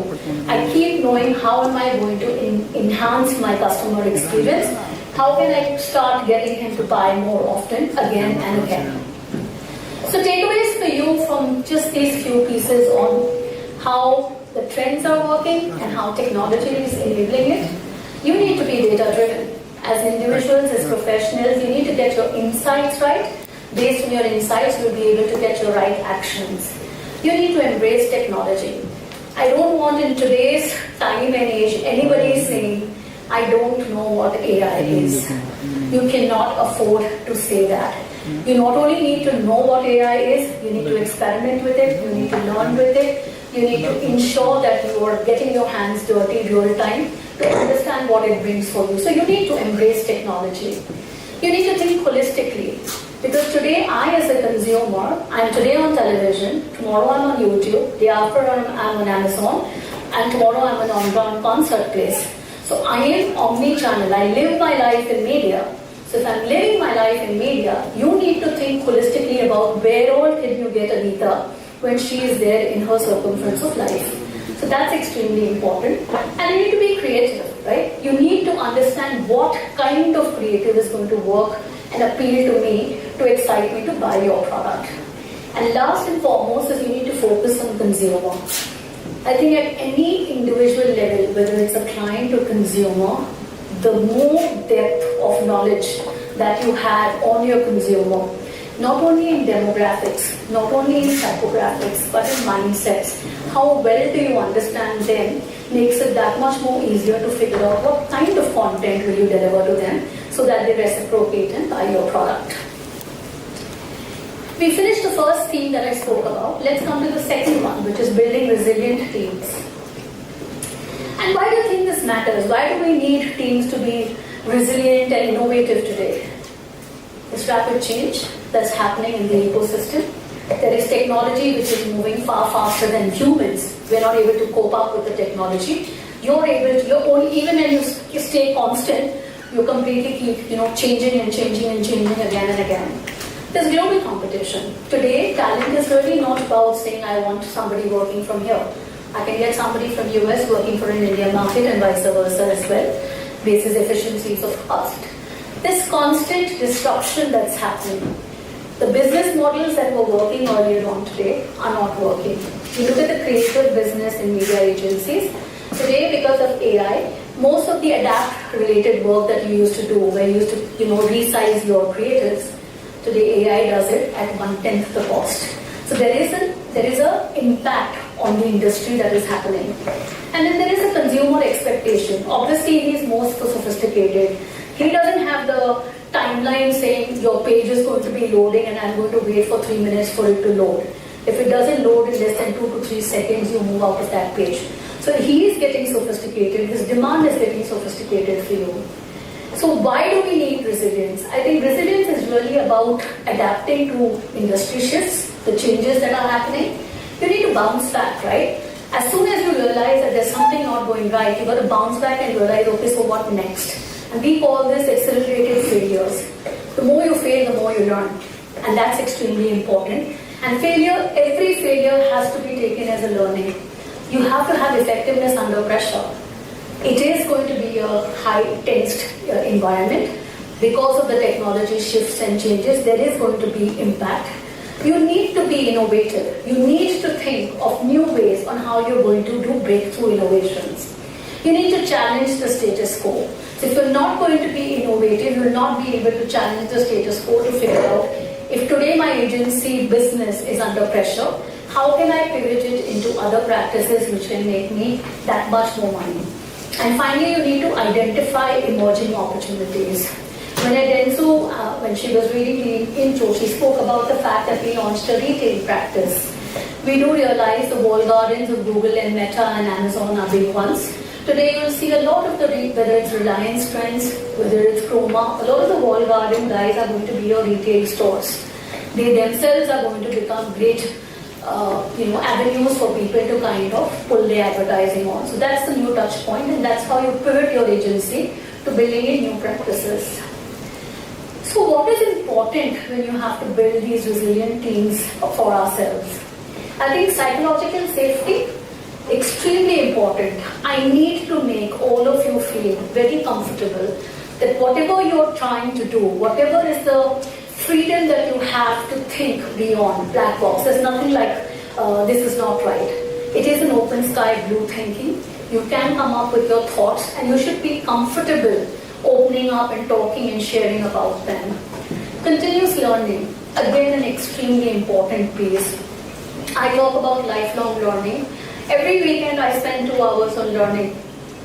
Sometimes I do prompt engineering courses, sometimes I try and do something on the commerce side, sometimes on total commerce, only to keep myself abreast of what is changing, otherwise I will get extinct in my industry. So when I at my age can look at trying to do a 2-hour window of weekend learning every day, you who are entering this industry, you really need to ensure how you're able to do that. And it's important for us as leaders to give you the autonomy and the ownership to try and think differently, come up with your ideas, brainstorm with you, pivot those ideas, get them into doing better things. So again, cross-functional collaboration. I as one person having one expertise will never be enough. You need diverse set of people to come together to collaborate and think differently. And hence in every organization, this culture of experimentation, again here I'm saying try out. We used to have a 70-20-10 rule. 70% of the time you do everything which is business as usual. 20% of the time you try and experiment with something and you get results out of that. And 10% is don't bother about the result. Just try. Just try because it is something new. Just try because it's going to help you pull that together.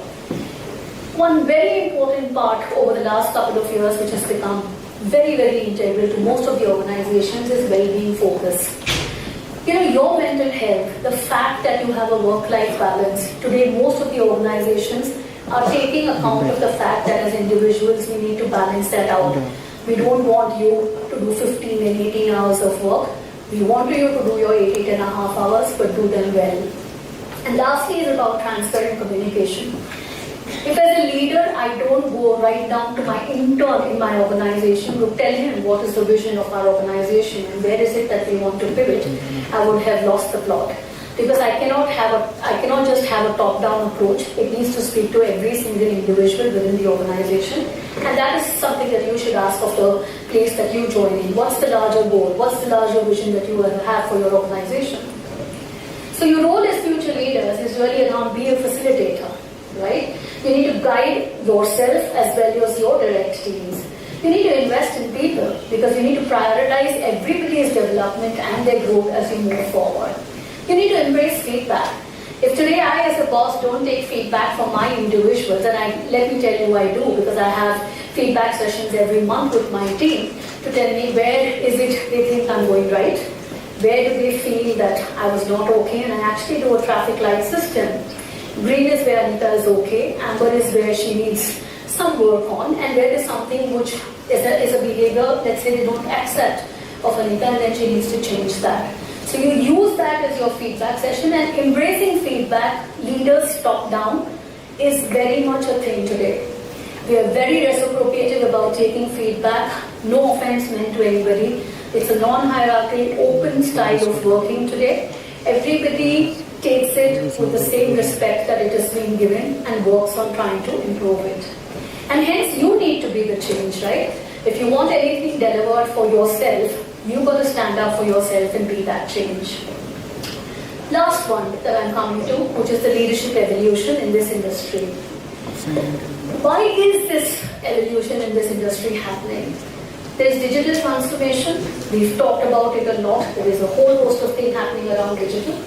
There's talent revolution, right? A whole host of new fields are coming in.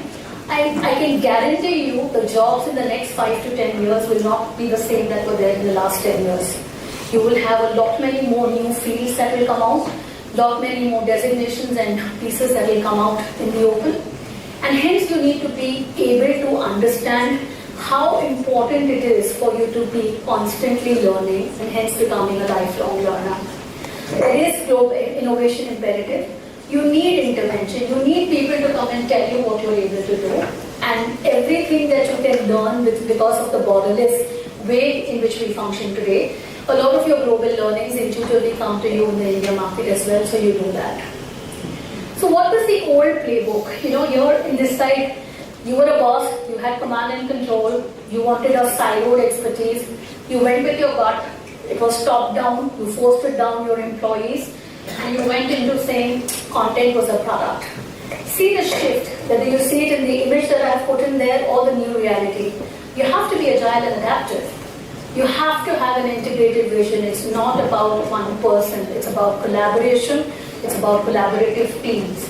There are data-driven decisions. We talked about data being the new oil, and how are you going to be able to use that to your advantage?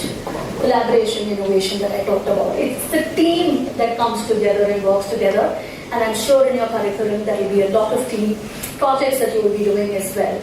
And then finally, content is not a product, but it's actually an experience that you're creating today with the content you pull out. So the dimensions of leadership that I see changing today is very different. You have to be a tech-savvy strategist, right? Today, if I don't understand the emerging technology changes, I'm not able to have logical conversations with my client to move him to the next level. You have to be an agile navigator. I need to move quickly. If markets are changing fairly quickly, I need to change quickly too as well. Ecosystem builder. This entire integration, collaboration, these are keywords and values which you will see across most of your organizations. We talked about data-driven, enough importance on that given.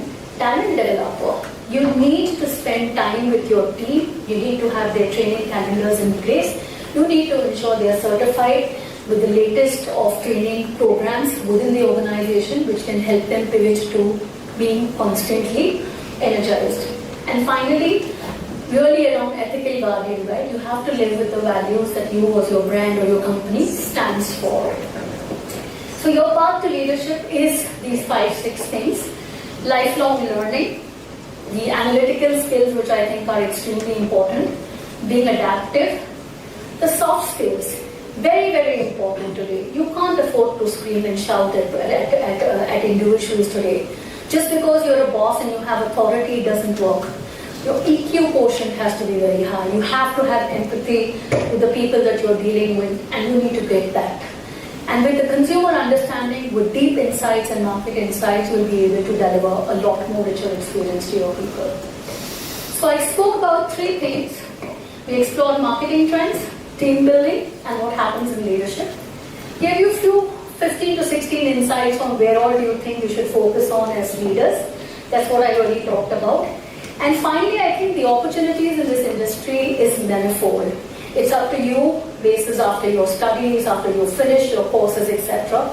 How do you take up with this industry and grow your professional career in the right fashion? Thank you so much for having me. It's been a pleasure talking to you.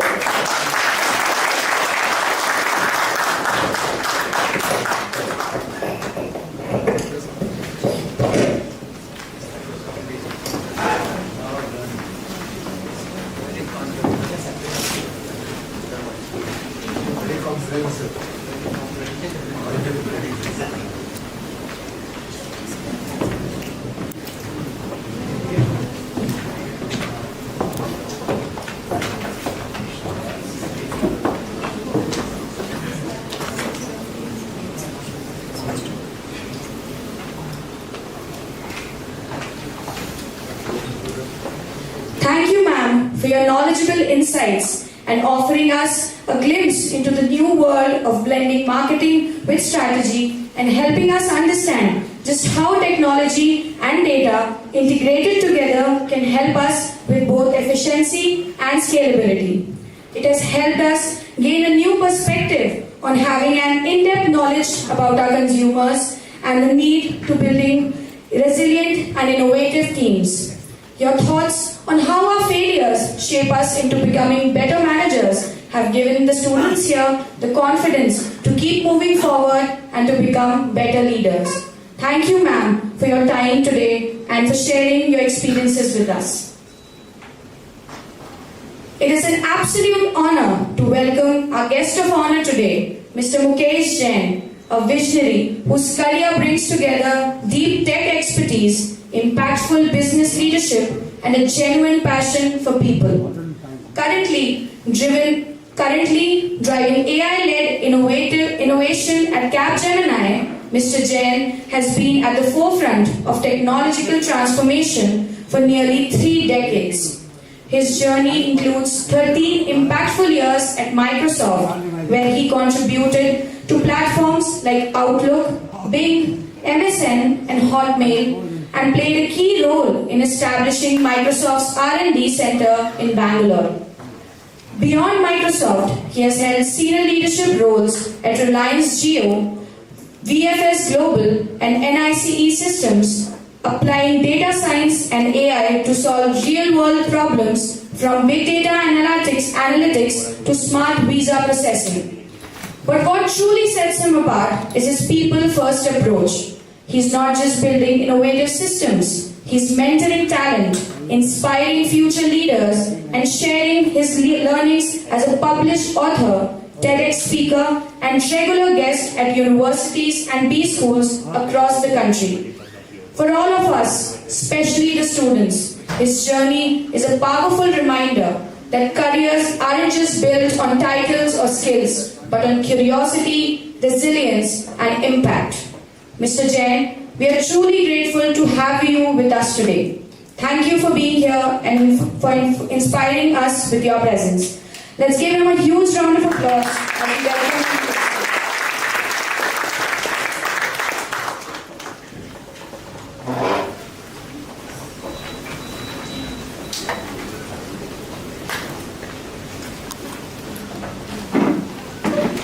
Jai Jinendra, Namaskara and Namaste to all of you. It's a pleasure to be here. Is Hindi okay with you? Yes. My English is not that great, so I'll try to mix the Hindi and English. So nice to be here. And I know this place a couple of times. I used to come here, mostly when I was an advisor to SIT Tumkur and also also at GMIT, where I used to regularly come and conduct some workshops.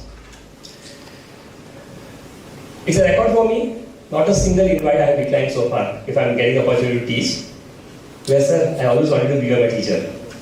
But when I came back from US, when I was working for Microsoft, came back to India, 7 institute I approached. Some लोगों ने लात मार के निकाल दिया बाहर. People said, Mukesh, you cannot be a professor because I didn't have a master's, I didn't have a PhD. I thought, you know what, let me continue my CTO positions in companies and continue teaching. It's been 14 years since I came back to India, and this one is 5,694 lecture I'm doing right now.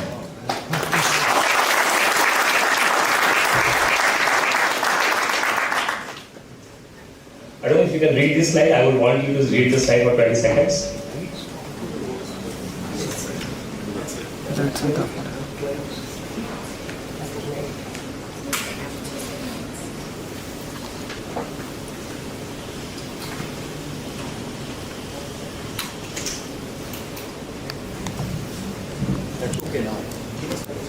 If you can read this slide. The message is loud and clear. I don't know if you have encountered this in the past. I have encountered. All my days in my college, I used to always dream that I want to join a company, Microsoft. 1998, one of my friend's brother got a job in Intel in US. I was fascinated by that. Wow, what it takes to get a job in Microsoft. Google, Facebook, tha nahi wo time pe. He said, Mukesh, forget it, you can never get into Microsoft. I said, why not? First of all, Mukesh, you are not from IIT. Yes, I am not from IIT. You are not done masters, not done masters. You are not from American University. You are not from ISB&M, sorry. Okay. So all the things they could tell me, right, it's not possible. And on top of it, my English was poor, and I used to stammer. Even now I stammer, but very less. Mental block. Humse na ho payega. Because of that, I thought that I will never be able to join Microsoft. Come September 1998, surfing the internet that time, sir, some of you may remember, this internet was that was a tune when you get to connected. 15.4 kbps modem. 15 kbps, and surfing the internet, now we are having 100 mbps and we feel still slower. Surfing the internet, finding out a place, apply for a job in US. Click. Which company you want to apply? Of course Microsoft. Why should I reject Microsoft? Let Microsoft reject me. पूछने में क्या जाता है? That's the first learning for all of you. Do not take advice from your friends. Had I listened to my friend, I would not have gotten the job. I apply, few days later I get a call, midnight, somebody's calling me, I'm calling from Microsoft interview.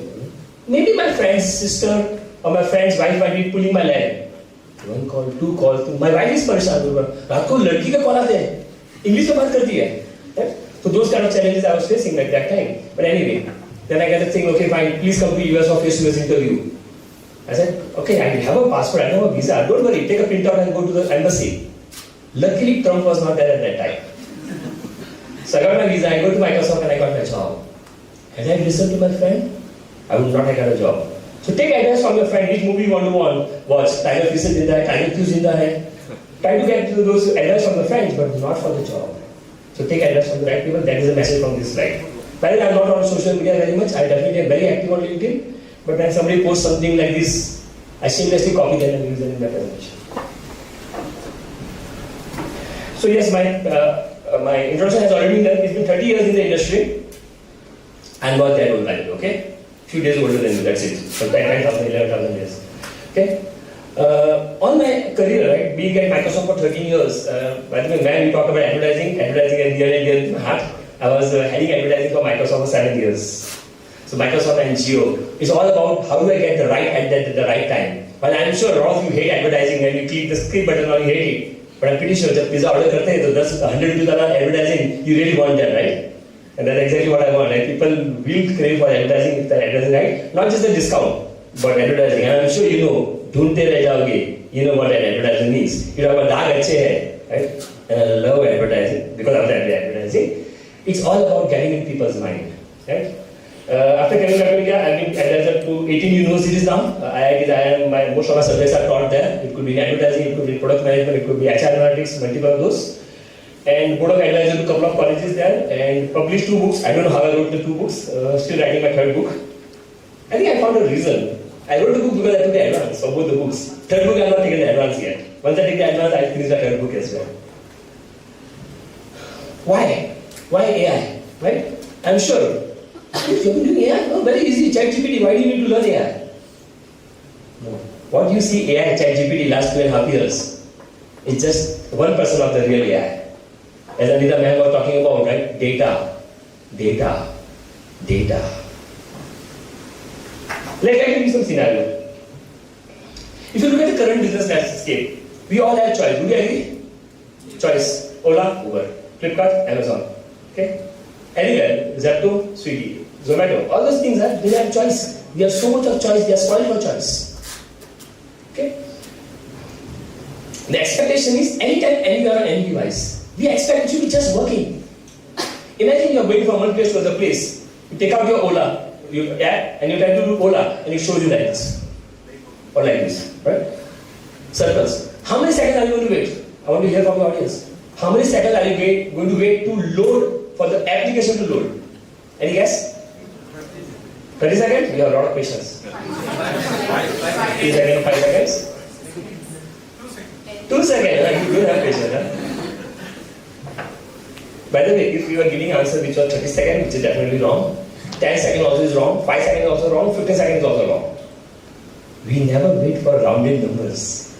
5, 10, 15, 20, no. Stop doing that from today onwards. If somebody asks you, kitne time mein pahunchoge? Even if you think you are going to reach in 30 minutes, don't say 30 minutes, 31 minutes, 27 minutes, 32.5 minutes. Additional precision gives false sense of accuracy. Somebody was arguing with me, Mukesh, what if I am wrong? I just 30 minutes बाद तक कर रहा है, right? So try to be more precise and everything. People will love that part. I was coming back from airport. This was about 2 years back after COVID. I was coming back from Paris. I landed Mumbai airport around 2 a.m. I'm an Uber friend, so I take out my Uber and then try to book Uber. 750 rupees to go to my place in Mumbai. 750 is costly. Move to Ola. Royalty shifted. Few seconds. Ola 450 rupees. Book left. Anytime, anywhere on any device. Right? Few seconds later I get SMS from Uber. You tried to book, you did not book. Can you give feedback? Shall I give feedback directly? Click. 1 click. Question. Why you did not book? Price was too high. The driver asked for cash. a baggage did not come, went with a friend, price was too high. Few seconds later, apologies. Few seconds later, here is a 300 rupees voucher. Yes. एक feedback दिया 300 रुपये कमा लिया. How did Uber know I left the airport? How did Uber know I left the airport? Anybody? Location. When I was using Uber, my location was on. I thought it was too costly. I got Ola, booked it and left. Uber is still like, अरे मुकेश जा रहा है. Lost opportunity. The reason I am giving all this example is each one of you have a potential to join Microsoft, Google, Uber. You are not going to be hired because you have done MBA, right? You are going to be hired because you are becoming a product manager who is coming up with the idea how to leverage data, how to leverage AI and get more value for the organization. Agree? Yes. Exactly that. When I was running Microsoft Bangalore in 2010 to 2012, it was almost impossible to find. I went to IIM Bangalore so many times, almost impossible to find one person whom I can hire as a product manager. Because the attitude always was, and it is, आप बताओ क्या करना मैं कर लूँगा. No. You're doing innovation. You tell me what to do. And just to give you an excitement, I don't want to answer right now. Pick your favorite app on your mobile phone and come up with 2 new features on your mobile phone. If you really come up with a 2 new feature, and by the way, it should not be a copy. ChatGPT push leta na. ChatGPT only know what is already been done. What needs to be done, you will be defining those. And that's what the part, and that's why Microsoft is going to hire you. Microsoft is not going to hire you. कि ये लोग ABCD कर दो. Be easier to hire for a cheaper price, not for a premium price which Microsoft normally pay. So it's all about that. That's the current landscape. Are we able to innovate with data, with AI and so on? Right? Yeah. So Cano, I would suggest the word Cano. Cano was a scientist who did that part. I'm sure some of this will be part of your module when you are learning in MBA. But Cano was a scientist who suggested over a period of time, things shift. Things which are must have right now, right? Things that are wow. This is the old slide by the way, 19-year-old slide. Talking about a mobile phone, which was flip mobile phone, and I used to brag. I can do email on my phone 19 years back. People used to say, wow, that's a delight part of it. Cano suggested that become must have in few years. It happened. And that's why 50% of the Fortune 100 companies are no longer there because they stopped innovating. Cameras was Kodak and Canon was the benchmark for cameras. Now they no longer are there. Why? Because they stopped innovating. They forgot to innovate. Nokia was another good example, but of course nowhere to be seen now. Okay? So all these foundations are about data. Data, you need to understand what is data. Everything you look around, right, has to be around data. What is data? Data is a measurement. Qualitative and quantitative. The mindset needs to start now because you have 2 years to learn what all can be done in a specific industry. A qualitative and quantitative understanding of the data, if you have that, that's how you understand the difference between structured and unstructured data. Or Zomato order was delivered, 1 to 5 rating, you gave some rating. The packaging was not okay, the driver called multiple times and all. कहना क्या चाहते हो? Text, unstructured data. If I give you 4 movies, movie 1, movie 2, movie 3, .mp4 file, which movie has Salman Khan, which movie has Shah Rukh Khan? You will not know unless you open the file and see. Unstructured data. Huge opportunity. 96.1% of the data today is unstructured. Yes, picture bhi baki hai, right? Every activity or inactivity generates data. The books you are going to read, mostly they will refer, every activity generates data. I don't agree with that. Even inactivity generates data. You all are active here today since 9:45 a.m. You are active here, you are not active on WhatsApp. Last thing 9:45 a.m. Right? That also is generating data. Having that understanding will make you a great product manager, great management professional, be it in finance, be it in marketing, be it in HR. Because numbers speak for itself. Okay? I used to always brag that I know everything I've done all the roles possible in technology until I joined Capgemini. And I was writing this message, you asked me, Mukesh, tell me about yourself. And I said, I done everything except sales and HR. He started laughing. I said, why are you laughing? There's nothing. After 2 months of working, and I meet my CEO again and say, Mukesh, how are you doing? Yeah, I'm doing this. Mukesh, that's sales. I'm happy to say the last 2 years I'm also doing HR now. So yes, I've truly done everything, and it's all about data. Sales, there is data. HR, there is data. And everywhere there is data. Okay? Data tells a lot about somebody. But we need to understand intent, mansha, क्यों, क्या बता रहे हैं वो data? Can you understand those part? Right? So for example, if I search for 2020, what comes to your mind? Anybody? 2020, what comes to your mind? Okay, fine. COVID, work from home, वो छोड़ के और क्या था? 2020. T20 cricket, right answer. 2020, of course, is cricket in India, right? There is Abdul Kalam book 2020. There is I Vision 2020. There is Parle Biscuit 2020. 2020, there is a talk show in UK and the weight loss program in US. कहना क्या चाहते हो? When somebody type 2020, how do you understand what you are going to do? Right? I'm not a cricket fan, you know.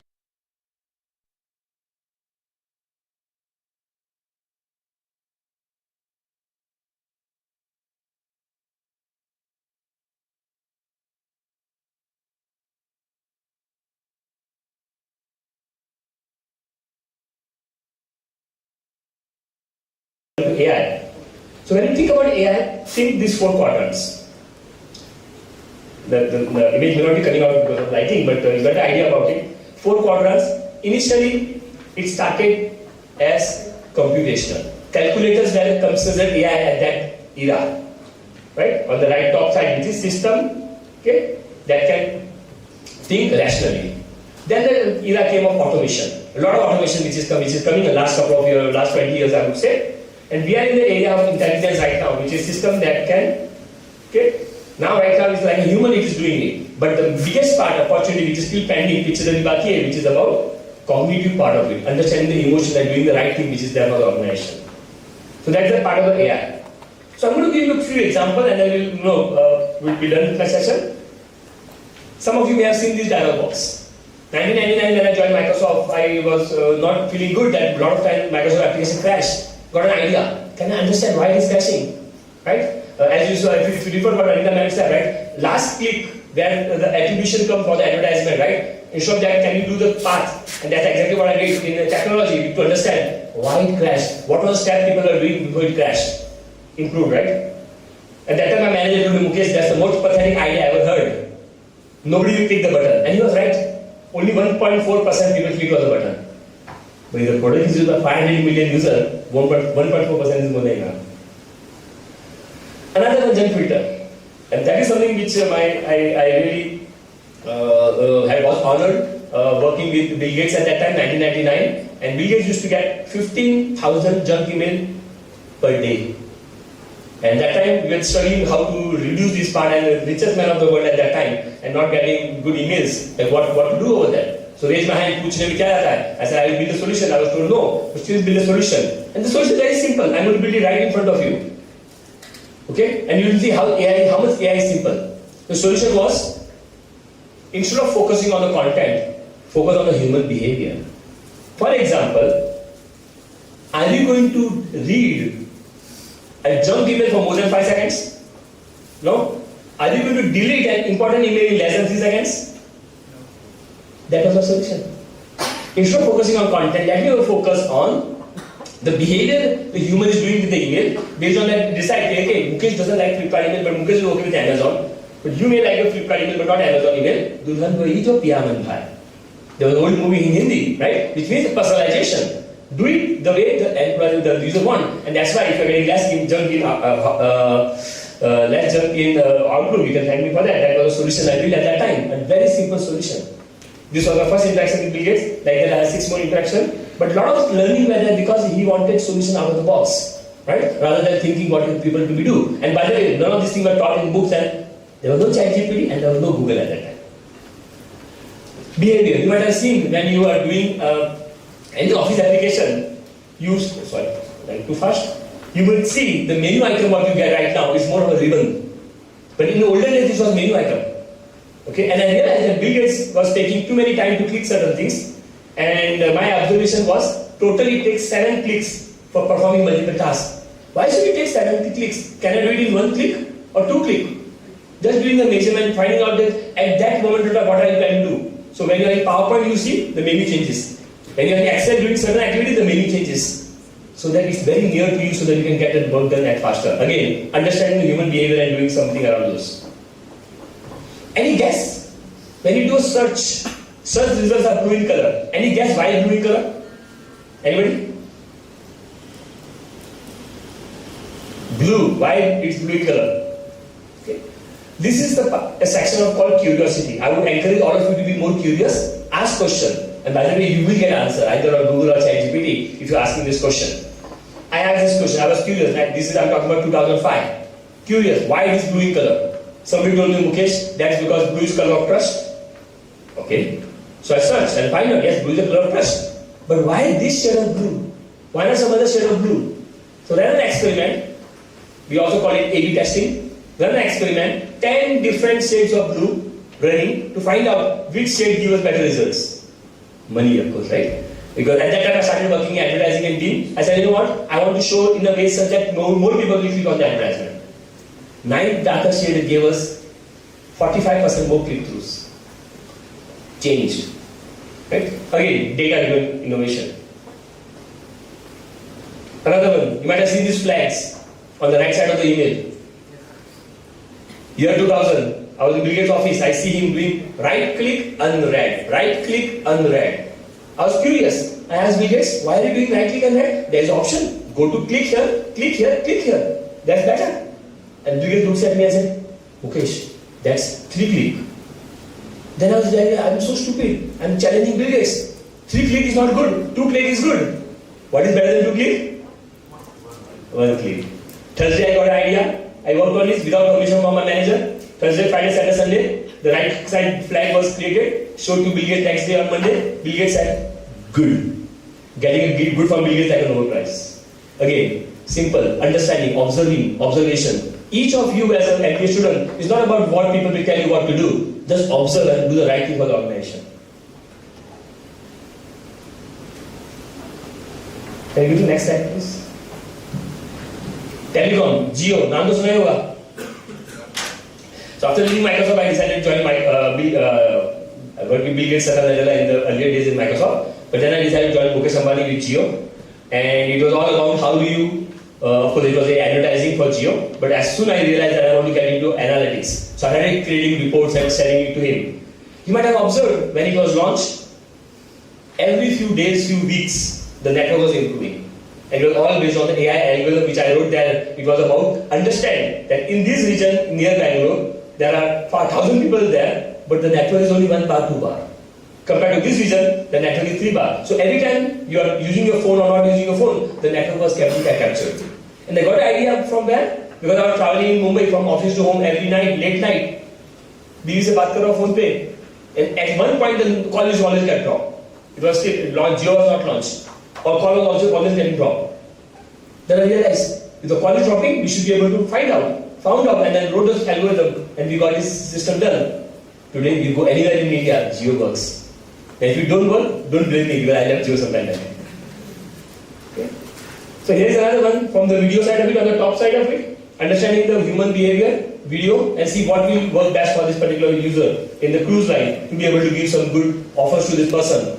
And the bottom, what you see, it could be Kaun Banega Crorepati or Kapil Sharma show or some any show which is real, and then finding out the emotion of the person in real time. As you can see, there are hundreds of images being taken in real time video. This we did it for Australian TV channel, and understanding which is the gender and what is the emotion. And if the emotions are good, right time, right advertisement can be put in to get more value out of it. Okay. And last set of example, of course, the list is very long. Not going to go through them. My favorite was the advertisement. Which advertisement to show when to which person to be able to get most click through. Understanding through AI part of it, emotions and everything. Uber, a lot of these are there. But let me take an example of a video. I'm going to quickly run a show and then we'll conclude this.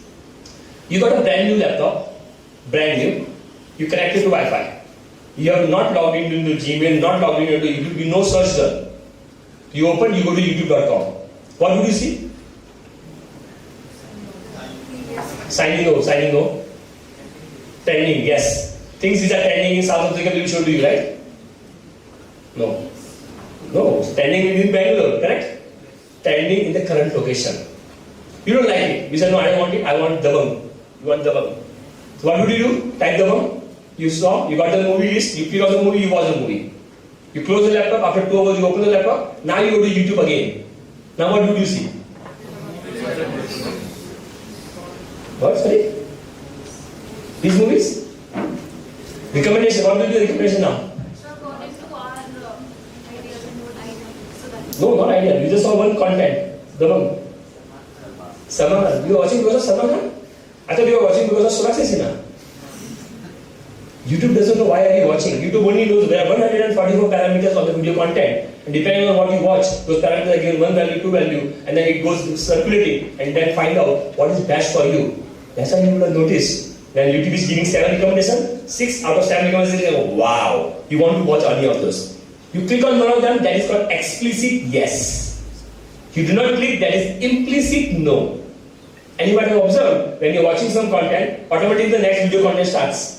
If you don't stop it, that is called implicit yes. हाँ भी नहीं बोला, ना भी नहीं बोला, but चल रहा है ना, तो implicit yes. Having an understanding about it and then bundling your offering, bundling depending on which company you work for, and that's what it is about. How best you can get more value using recommendation, using AI. Because if the content is really good, why would somebody stop it? But the person didn't think about going to the content and you are helping them. This is also true for recommendation on the Amazon sites, right? You might have seen, only few companies are there which are doing really well in terms of recommendation. 65.1% of the sale on Amazon Books, US website. 65.1% of sale because of recommendation engine, which means you go there to buy one book, you end up buying 3 books. 200% more revenue. And that's the value of recommendation. Understand who does this? Product manager. People like you, 2 years from now, the thinking into the coming, okay, Mukesh ko ye dikha de, ye click karne wala hai. Why? AI, data, because you are connecting the data part of it. Okay? So, in conclusion, next slide please. Can you please do next slide?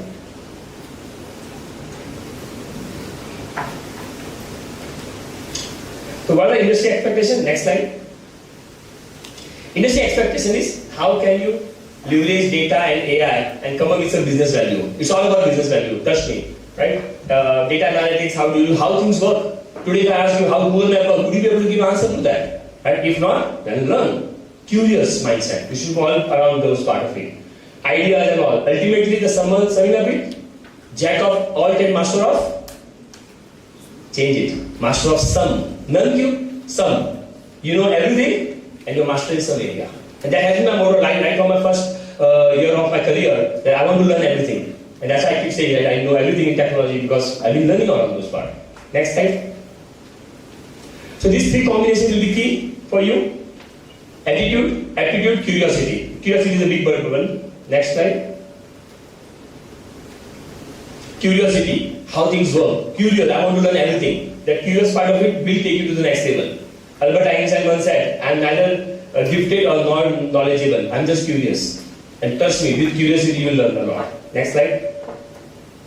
Attitude. पूछने में क्या जाता है, right? And from today onwards, in any class, if any question is asked, raise your answer, high hand. And if you know the answer, definitely raise your hand.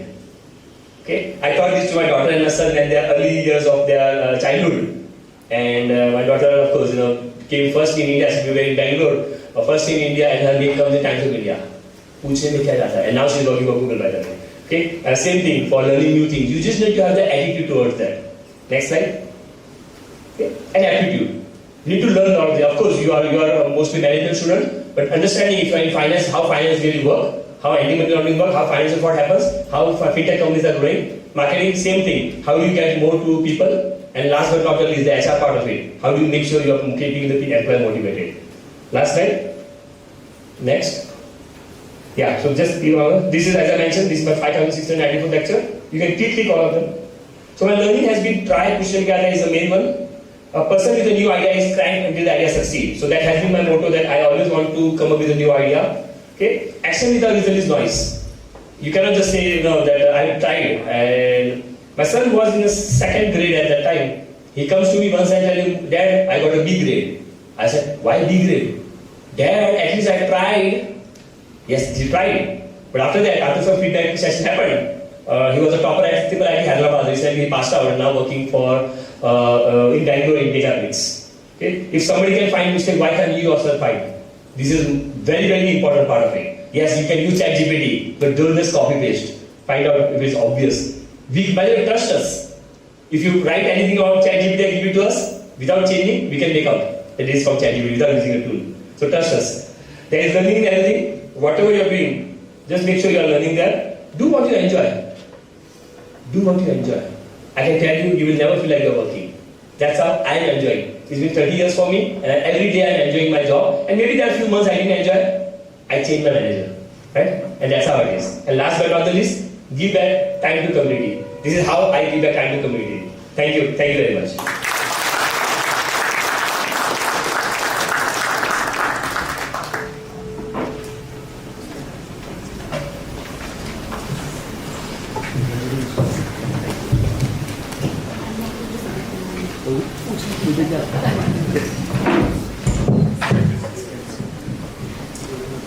Thank you so much, sir, for sharing your experiences and insights into the corporate world. Your thoughts on the importance of data of all forms and how it forms the very foundation for innovation and building a world where every consumer is heard and understood. The real-life examples of how data has shaped AI into where it stands today has helped us in understanding the opportunities we have ahead of us and how, with our own ideas, we can bring change into this world by being curious and always striving to learn more.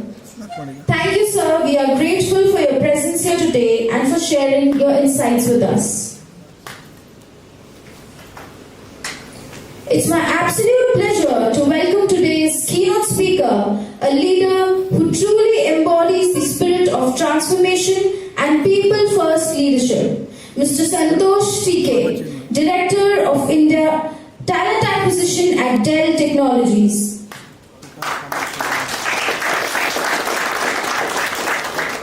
Now I would like the IT team to please play the corporate video.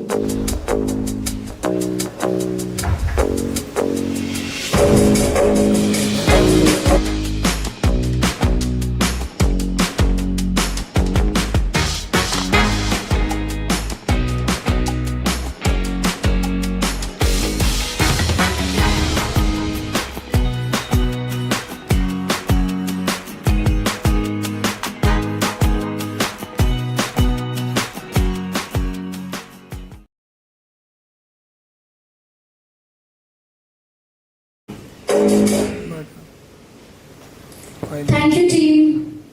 With over 20 years of experience at Dell, Mr. Santosh has played a crucial role in building high-performing HR teams and shaping global talent strategies. His career journey spans from the world of hospitality to the heart of the tech industry, a testament to his adaptability, curiosity, and commitment to growth. At Dell, he has been at the forefront of connecting people with purpose, driving trust and transparency in everything he does. His unique approach to leadership, which he humorously likens to being the human version of Control plus Alt plus Delete, is all about refreshing systems, realigning goals, and rebooting teams for success. Outside of work, he is a travel enthusiast, an off-key music lover, and a passionate home chef. Someone who brings his full self to everything he does, professionally and personally. Today, we are fortunate to hear from him as he shares his journey, insights on the evolving world of work, and how future leaders like yourselves can thrive it. We are honored to have him here today to share his journey insights and learnings with us. So let's give him a huge round of applause as we welcome Mr. Santosh TK to the stage.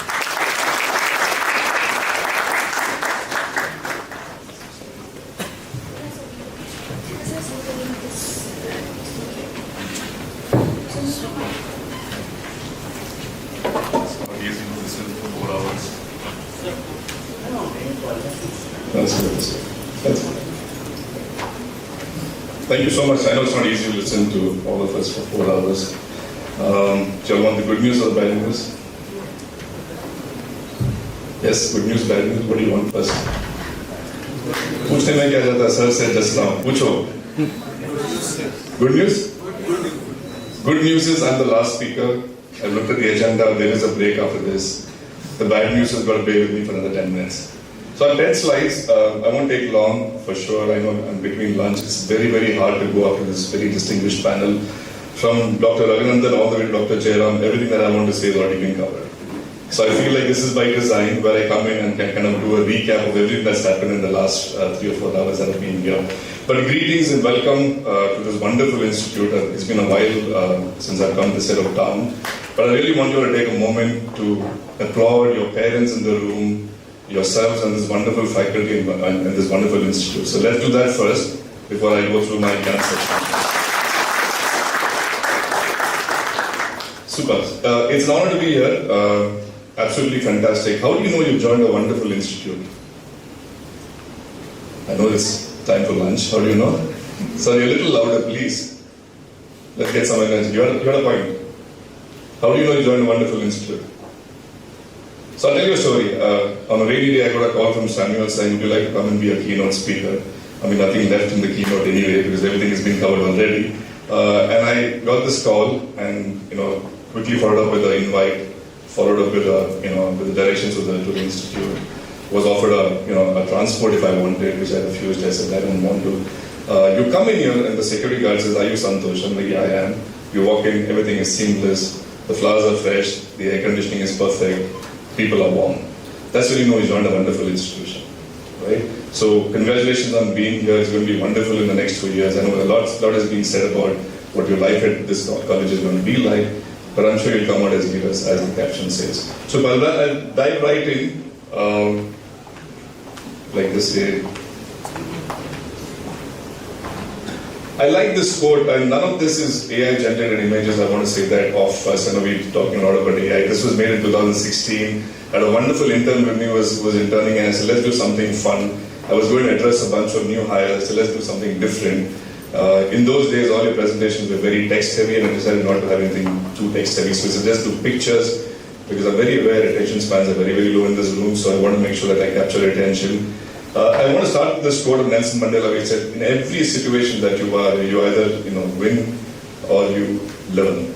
And I think that's very true. I walked in here with 31.10 months of of experience, but I learned something as I go away from each one of them in the room. So I practice this every time I go in, wherever I am. If I'm doing something, if it's a hobby, if I'm learning something. I'm very, very curious, like everybody's told you in the last 4 hours. That's the one thing that you have to really adapt to be successful. Okay. They say in sales, do a demo and lose a sale. When you want technology to work, it doesn't work. Can you please move to the next slide? Thank you. So do not plan your career. This is more from my own journey. I consciously went into study hotel management because that's what something I was passionate about. I wanted to be in the cooking and in the service field. But here I am as leading the talent acquisition function, which means bringing all the good talent for Dell in India. If you're wondering what I'm doing here, sometimes even I wonder what I'm doing here. But that's how life is. Like they say, there's always something else happening when you're making plans. We spend a lot, and we're conditioned to really spend a lot of time in planning your career rather than focusing on the present, what your job currently is, what your education currently is. And Dr. Pramod was talking about how we focus so much on marks, etc. But I want to tell you, sir, we are making a shift in Dell. 33% of our hiring actually is internal folks like me who come from a hotel management background sitting in HR today. All that happens because you're curious, you're open to learning.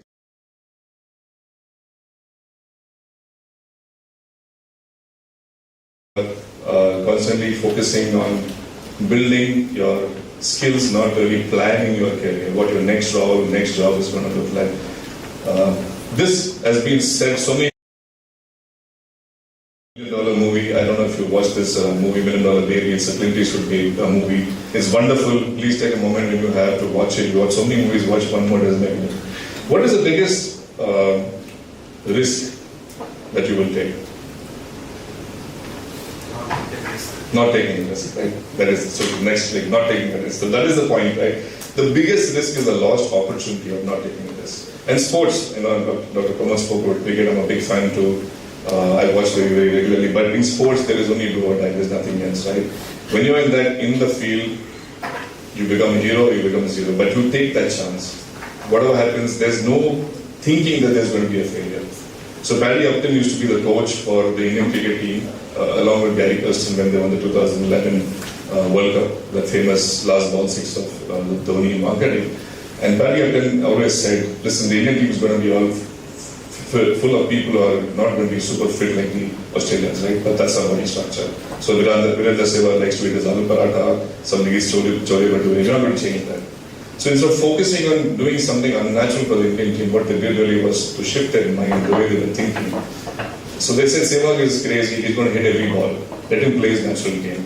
And if you notice, in that whole World Cup, every first ball he hit the boundary. Because he shifted the mind and said, okay, listen, take that chance, what's the worst you'll get out? We'll figure it out. But the success rate was so high that at least he will win you 5 matches with that approach. So take the risk and don't shy away from the opportunity that comes. So that's the thing. If you don't take a risk, that's the biggest miss that you're going to do. Next slide, please. Okay, this is very personal. I think a lot of us are very happy saying, "Itne paise mein itna kaam hoga, fir utna hi paisa milega." Right? That's how it's going to be in a corporate environment. But anywhere that you do, please make sure you do exemplary work. Stand out. This country is very, very populated. For corporates like us, we have various colleges to go to, various institutions to go to. Why should we come here to hire anybody? If you don't stand out, you're never going to win. So everything that you touch has to be exemplary. Whether it's your education, whether it's organizing an event like this, everything should be there. I was sitting here and observing for the last 4 hours. Everything here is being touched so perfectly, right? The flowers are in place, the lighting is in place, the audio is working fine. That shows somebody's taken the effort to make that change and that difference, and we notice it. Yes? No? So the next slide. All right. You are a media institution. I said brand, and Ms. Anita spoke a lot about brand. In a very professional concept, context, why is brand so important? Okay, let's do a show of hands or a kind of voice. Or what is the brand that comes to your mind when you think of a good brand that you would buy from, etc.? What laptops will you buy? Please tell me Dell, because I work for Dell. Don't say Apple. I sort of Ms. Anita is an Apple, but and Mr. Mukesh and HP, all competition for Dell. What is a brand? For me, I'll give you a kind of a start. I know it's lunchtime. Amul, for example, butter is my favorite, right? So many years on, you'll see an ad of Amul everywhere. Very relevant, very contextual to what is happening in the country or in the world. India wins the World Cup, there'll be an Amul ad. Women's World Cup, there'll be an ad. Something that's happening, war, there'll be an ad. It'll be a very funny day. Okay, that's one brand. Now, let me hear from you guys quickly. The faster you answer, the faster we go for lunch. Sorry? Myntra. Why would you say Myntra? I've never been there, but help me understand why Myntra. It's a personal choice for me. Okay. Always, when it comes to my clothes or whatever shopping I have to do, for some reason, Myntra makes it more easier for me. There's a lot of AI in the back. I'm sure there's some picture like Sorry, did I said there's a lot of AI in the back generating what you want to see and what you want to buy. But it's good, okay? What else? Yeah, for me, I feel it's very user friendly because I am a regular online shopping person. Okay. So, Mitra gives a lot of benefits to their users, and if I have to return or exchange or whatever it is, I don't have to face a lot of difficulty in it, which I feel it's a big yes to me. So, and I don't know, I feel it's always on top notch when it comes to like top trending things they always offer, I feel. So the first to know, giving back is easy, replacements are easy, you get what you like, that's why you go to Myntra. Any other, one more in the room? Gentleman, the last two. Go ahead, just speak, it's okay, you don't need a mic. Great. Okay, what does it give you? A lot of discounts.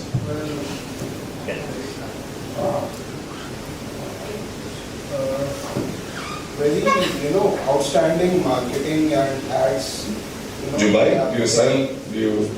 The credit card one. Yeah. Right. So do you use the credit card? Yeah. Okay.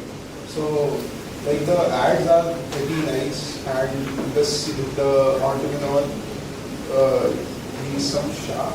Okay. And he's also in the podcast, quite often. So this helps like small, companies to make it. Super. I mean, the ads are very, very different. the reason I'm trying to connect the dots here for you all, just make it easier to understand, the brand, having a brand is important. Why do you buy from Myntra, for example? Returns are easy, buying is easy, you get what you want, the latest trends are there. There's a trust factor that is there, right? I mean, if I buy an Apple today, I know if something goes wrong, there will be a replacement or a fix that I can afford. I should say Dell, not Apple, but whatever it is, right? We go to a brand because there is a certain history that is there. There is a certain past performance that we are sure of. You ask friends, what should I buy next? Which brand should I buy? Buy this, buy that, etc. But the reason you buy it because there's a lot amount of trust that is there. There's a perception about the brand, and there's a lot of awareness that is there, and the reputation. Now they always say, right, this whole English, statement that says your reputation precedes you. In this digital world, that's so much more true, right? Because you have LinkedIn profiles, Facebook profiles. I'm told Trump is looking at Facebook profiles before they let people in. So everything that you do is going to be watched and observed. In brand, in the context of a job or a corporate environment or in your own space, is you will be known for what brand you bring to the table. So, for example, if you are someone that can get something done for me as a leader, then I'm saying, listen, this is the person I want to keep going back to all the time because I trust you, you have a reputation, there's a history of past performance, I'm very, very happy with what you do. Now you have to stand out and have your own brand wherever you're, whether it's in this college. When you leave this and become an alumni of this college or as an institution, when they reflect on your journey, they should say, this person was very good at sports, this person was very good at public speaking, this person was very good at organizing something for you. That is your brand. It never leaves you. It never leaves you. Like my brand at work, I've been with Dell for 21 years, is if you call me and I have a missed call, I will call you back. No matter what. And in Bangalore, traffic is very easy because you spend an hour in traffic anyway. So I call everybody back. So that becomes your brand because then you're someone that people will reach out to time and time and time again. Now the flip side is that sometimes people will reach out for the wrong reasons. If there's a dog that is dead under your car in the parking and part of HR, so someone will call me for that. It's not my job, but I'll get someone to do it, right? But that's your brand because you'll get things done. So it's very important to have a brand. Not having a brand is not a great thing. Having a bad brand also is fine as long as it's a brand, but you can bring it back and make it a better brand. Next slide, please. So this is a very, very kind of siloed thinking that we have, right? Where we say, listen, I've been hired to do a job, I'll only do this and not do anything else. If each one of us in the room thought like that, I mean, Mr. Mukesh and Anita have some very fantastic personal journeys. If he thought like that, right, I mean, he's a CTO sitting in HR today, then we will not be where we are. Right? So everything that you do is a stepping stone to the next job, the next role that you're looking to or aspiring to do. And it cannot just be sitting and aspiring, you've got to make some baby steps towards those roles. That will happen based on what you've done in the past. So for example, like I was telling Dr. Pramod, most of our hiring in Dell internally happens, within 33% almost happens within the organization itself. So somebody from finance can actually move to HR. Now when you're looking at it, when you're evaluating that person's journey, what are you looking at? There's no HR skills anywhere, right? He's not done. Or I want to go to finance, I've never done finance, I hate math. But if I want to tomorrow, what do they look at? My past history, what have I done before? What stretch assignments have I done? Have I led teams? Have I led global teams? Have I led country teams? Have I led task forces, etc.? So everything that you do, right? Sometimes you say, why should I do this? I'm happy in my space. I don't need to really do anything stretch. Now when I say stretch, I'm not saying build some major app for your organization or for yourself. But even small things, right? A CSR activity. Organize it. Understand how it is to get people together where you don't have any kind of influence on them. They're just people who come together for a common cause. That also is a stretch assignment. So don't look at big assignments, big projects, big initiatives. Just look for small things that you can do in everyday life. As you go through this 2 years of education. Next slide. Tricks of the trade. Jack of all, master of none, master of some. I mean, again, like I said, it feels like I'm reinforcing the message that was delivered in the morning. But get your hands dirty, because if you don't get your hands dirty now, when will you get your hands dirty, right? So don't be at a very superficial level.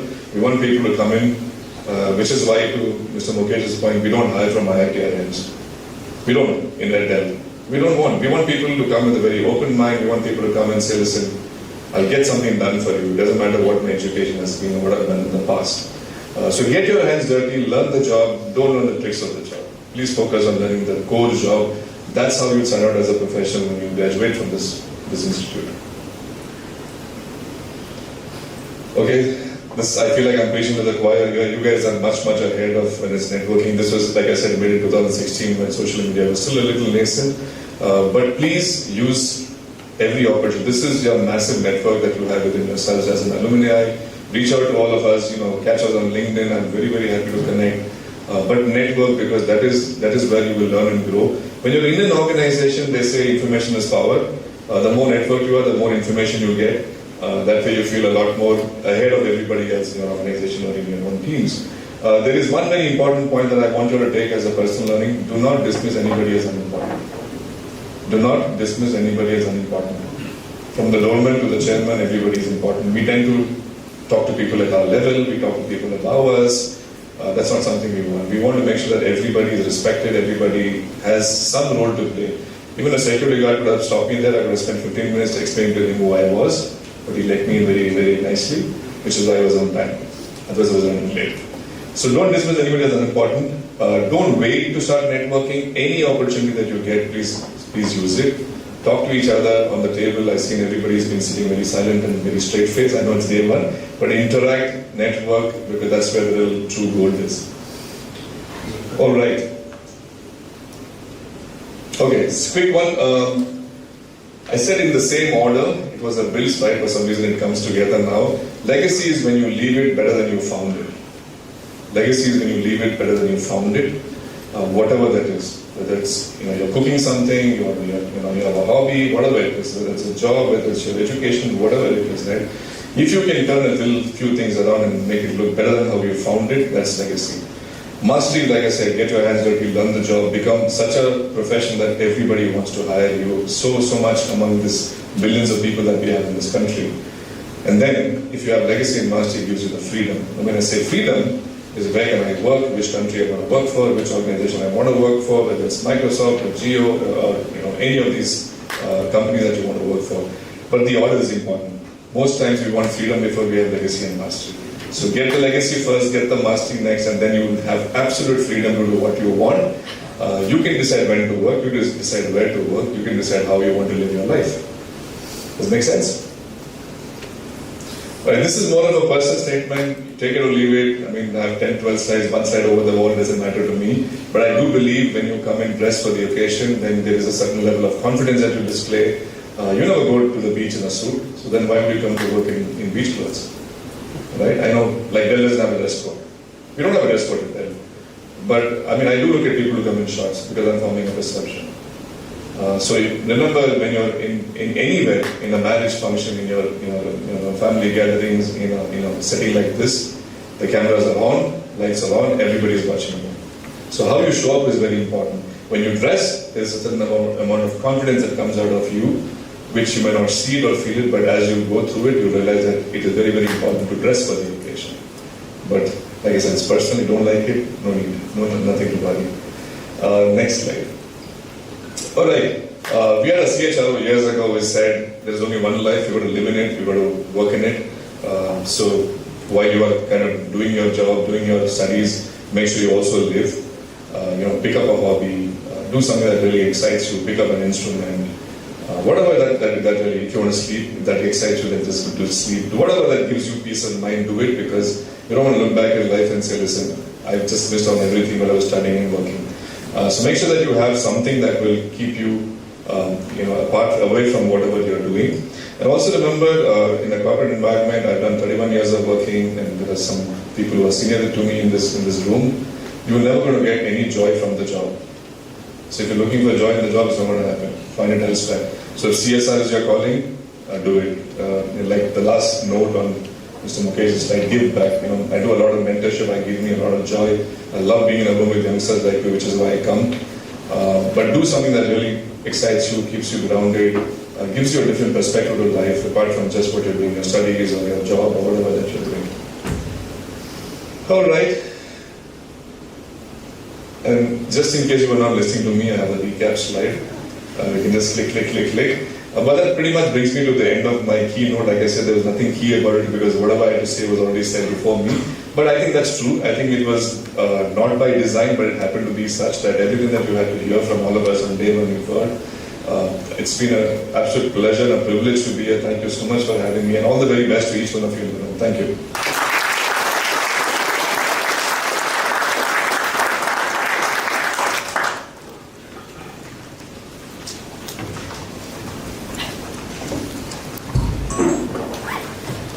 you so much, sir, for sharing your valuable insights and knowledge with us today. Our key takeaways of taking risks and always striving to do exemplary work has given us a new confidence to move forward without being scared of the results, but enjoying the journey until we reach our destinations. We'll always remember that having the never say never attitude and using every opportunity to build connections will help us shape our journey into the corporate world and help us leave a legacy to be the master of our work and to have the freedom of what we want. We are grateful for your presence with us today here, sir. Thank you. It is with great pleasure that I take this moment to extend our heartfelt gratitude on behalf of the entire ISB&M Bangalore fraternity. We are honored to have with us a distinguished academic and leader, someone whose dedication, vision, and tireless commitment to student success has played a pivotal role in shaping the career aspirations of many. His dedication to building meaningful industry linkages and creating impactful opportunities for our students is both inspiring and deeply appreciated. Please join me in welcoming our respected placement chairperson, Professor Samrat Das Gupta, as he delivers the vote of thanks and expresses our collective gratitude to everyone who made this day truly special.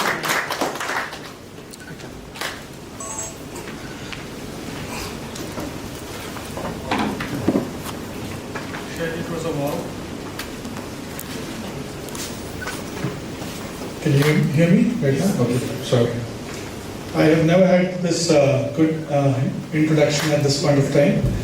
So thanks everybody, but it's nonetheless, looking at the esteemed guests that we have, a lesser introduction, and I'm okay with that because the last few hours have been very cherishing. I am a HR operations person, honestly, so I go by the script sometimes. Bear with me for the next 5 minutes while I deliver the vote of thanks. Again, a warm and cherished afternoon to the esteemed guests on the dais, faculties, staff, and our beloved students. On behalf of ISB&M Bangalore, I deem it a great honor and privilege to stand before you to deliver the vote of thanks. I would quote Barbara Shaw because what I've actually heard from the speakers here resonates with the same. You can learn new things at any time in your life if you are willing to be a beginner. If you actually learn to like being a beginner, the whole world opens up for you. I take this opportunity to thank the dignitaries on the dais for rekindling the spark within all of us. On behalf of everyone, I would like to extend our heartfelt thanks to our distinguished chief guest, Ms. Anita Kotwani, Chief Client Officer, South Asia, Dentsu, for gracing the occasion. Your presence and your enlightening insights on current market trends, being data-driven, knowing and experimenting with AI and technology, focusing on customer, building resilient teams, and your very aspect of looking at leadership qualities for the future has certainly inspired us to think. You have inspired us all to explore new frontiers with the enthusiasm and curiosity you brought on the stage. Thank you, ma'am, once again. Now I request Ms. Riya and Mr. Sagar to present a token of appreciation to our chief guest, Ms. Anita Kotwani.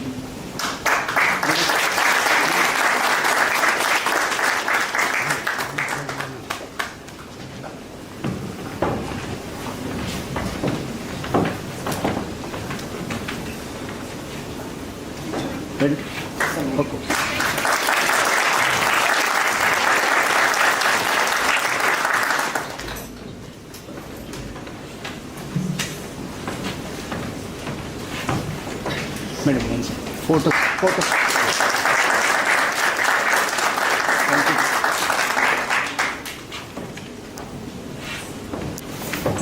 We are profoundly grateful to our guest of honor, Mr. Mukesh Jain, Executive Vice President and Chief Technology Officer of Capgemini. Your address emphasized students to be curious and inquisitive first. Leverage data to find interpretations and inferences, and most importantly, listening to your own inner voice once they are ready for a challenge. Your energy left a lasting impression to us. Thank you again, sir. I welcome Ms. Arni and Mr. Raghav to present a token of appreciation to a distinguished guest of honor, Mr. Mukesh Jain.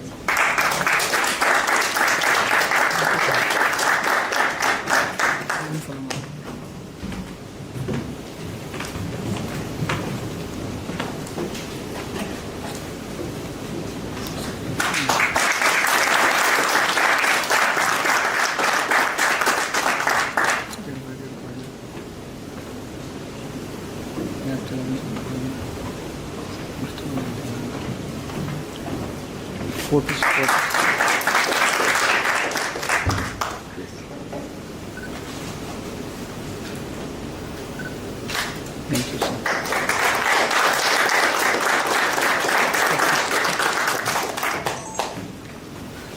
I would also like to extend my profound gratitude to our keynote speaker, Mr. Santosh TK, Director, Talent Acquisition of Dell Technologies. Thank you, sir. Focus on present. Do not plan your career. Keep an open mind. Take risks. Build your own brand. And never say never. That's something that we have actually taken off from this particular 20 minutes that you spend with us. Your words will keep our thoughts engaged for long. Please welcome Ms. Lavanya and Ms. Shaili to present a token of appreciation to our distinguished keynote speaker, Mr. Santosh TK.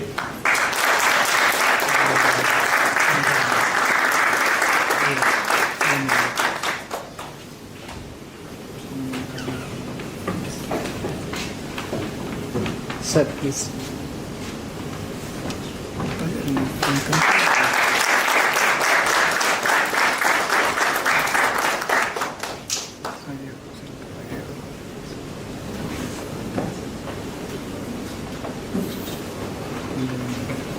Down.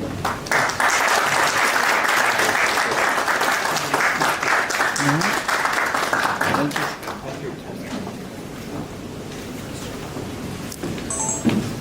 We extend our deepest appreciation to Dr. Pramod Kumar, Founder President of the ISB&M Group. Your words of wisdom and encouragement remind us of our mission and motivate us to reach new heights.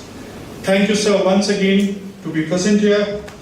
Now I request Ms. Riya and Mr. Sagar to present a token of appreciation to our Founder President, Dr. Pramod Kumar.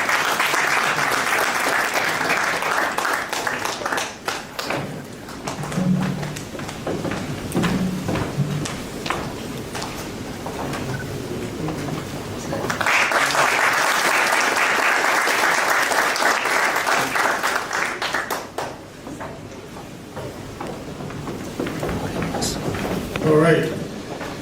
We extend our heartfelt gratitude to Dr. S. Jayaraman, advisor of ISB&M Bangalore. Your unwavering dedication and visionary leadership continually inspire us and elevate the standards of the institution. Thank you once again, sir. I welcome Ms. Arni and Mr. Raghav to present a token of appreciation to our advisor here.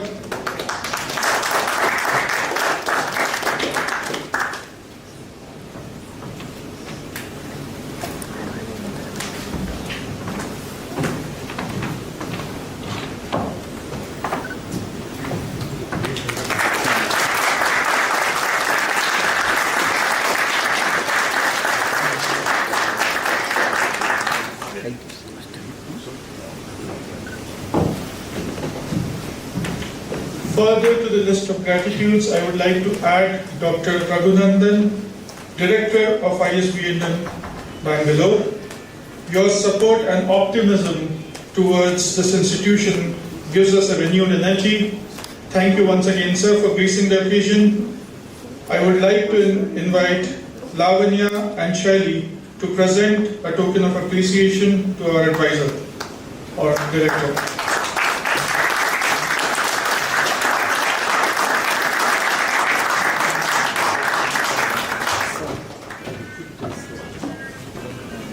Sir, please.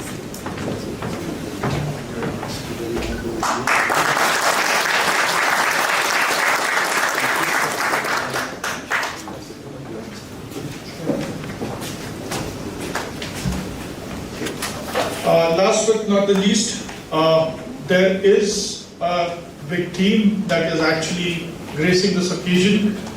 They are the engines of what we call this final product. Our special thanks to Academic Chairperson, Dr. Elizabeth Matthew, for her support and guidance to us. An event like this cannot happen overnight. The wheels started rolling quite a few weeks ago. It requires planning and a bird's eye for details. We have been fortunate enough to be backed by a team of very motivated and dedicated students first. So it's a pretty much student-centric college altogether. You might actually see the students itself are actually interacting with the respective guests. They are choosing the respective guests altogether too. They want whom they want to hear. First of all, give a big applause to all the students.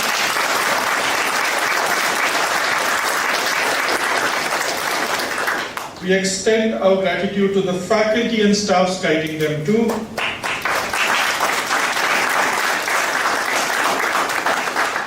My thanks to the entire marketing team for making this event happen. Okay, we are working nights, we are working the midnight hour. I also want to thank the people who worked behind the scenes to execute this event, the technical team, the admin team, our associates who have provided material support, Mr. Jiva from Endurance Events and Media Solutions, Jagdish, our photographer, and the housekeeping staffs. I once again take this opportunity to thank one and all. Thank you very much.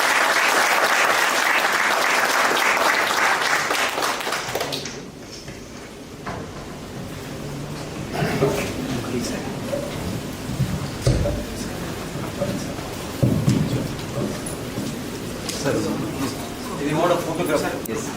Please. You want a yes. Please come. Please come. Please come. Since I'm the only woman. Sorry. On the dais. They want us on the dais.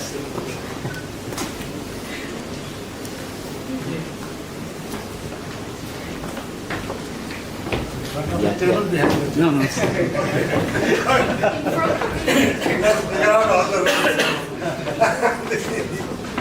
And ISB. Sir, please.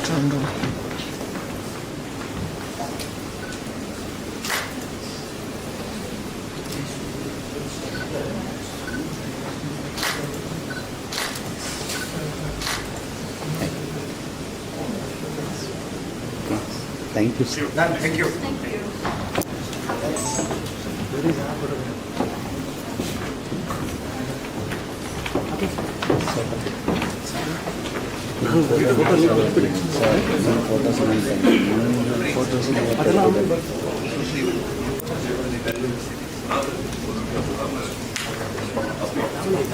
My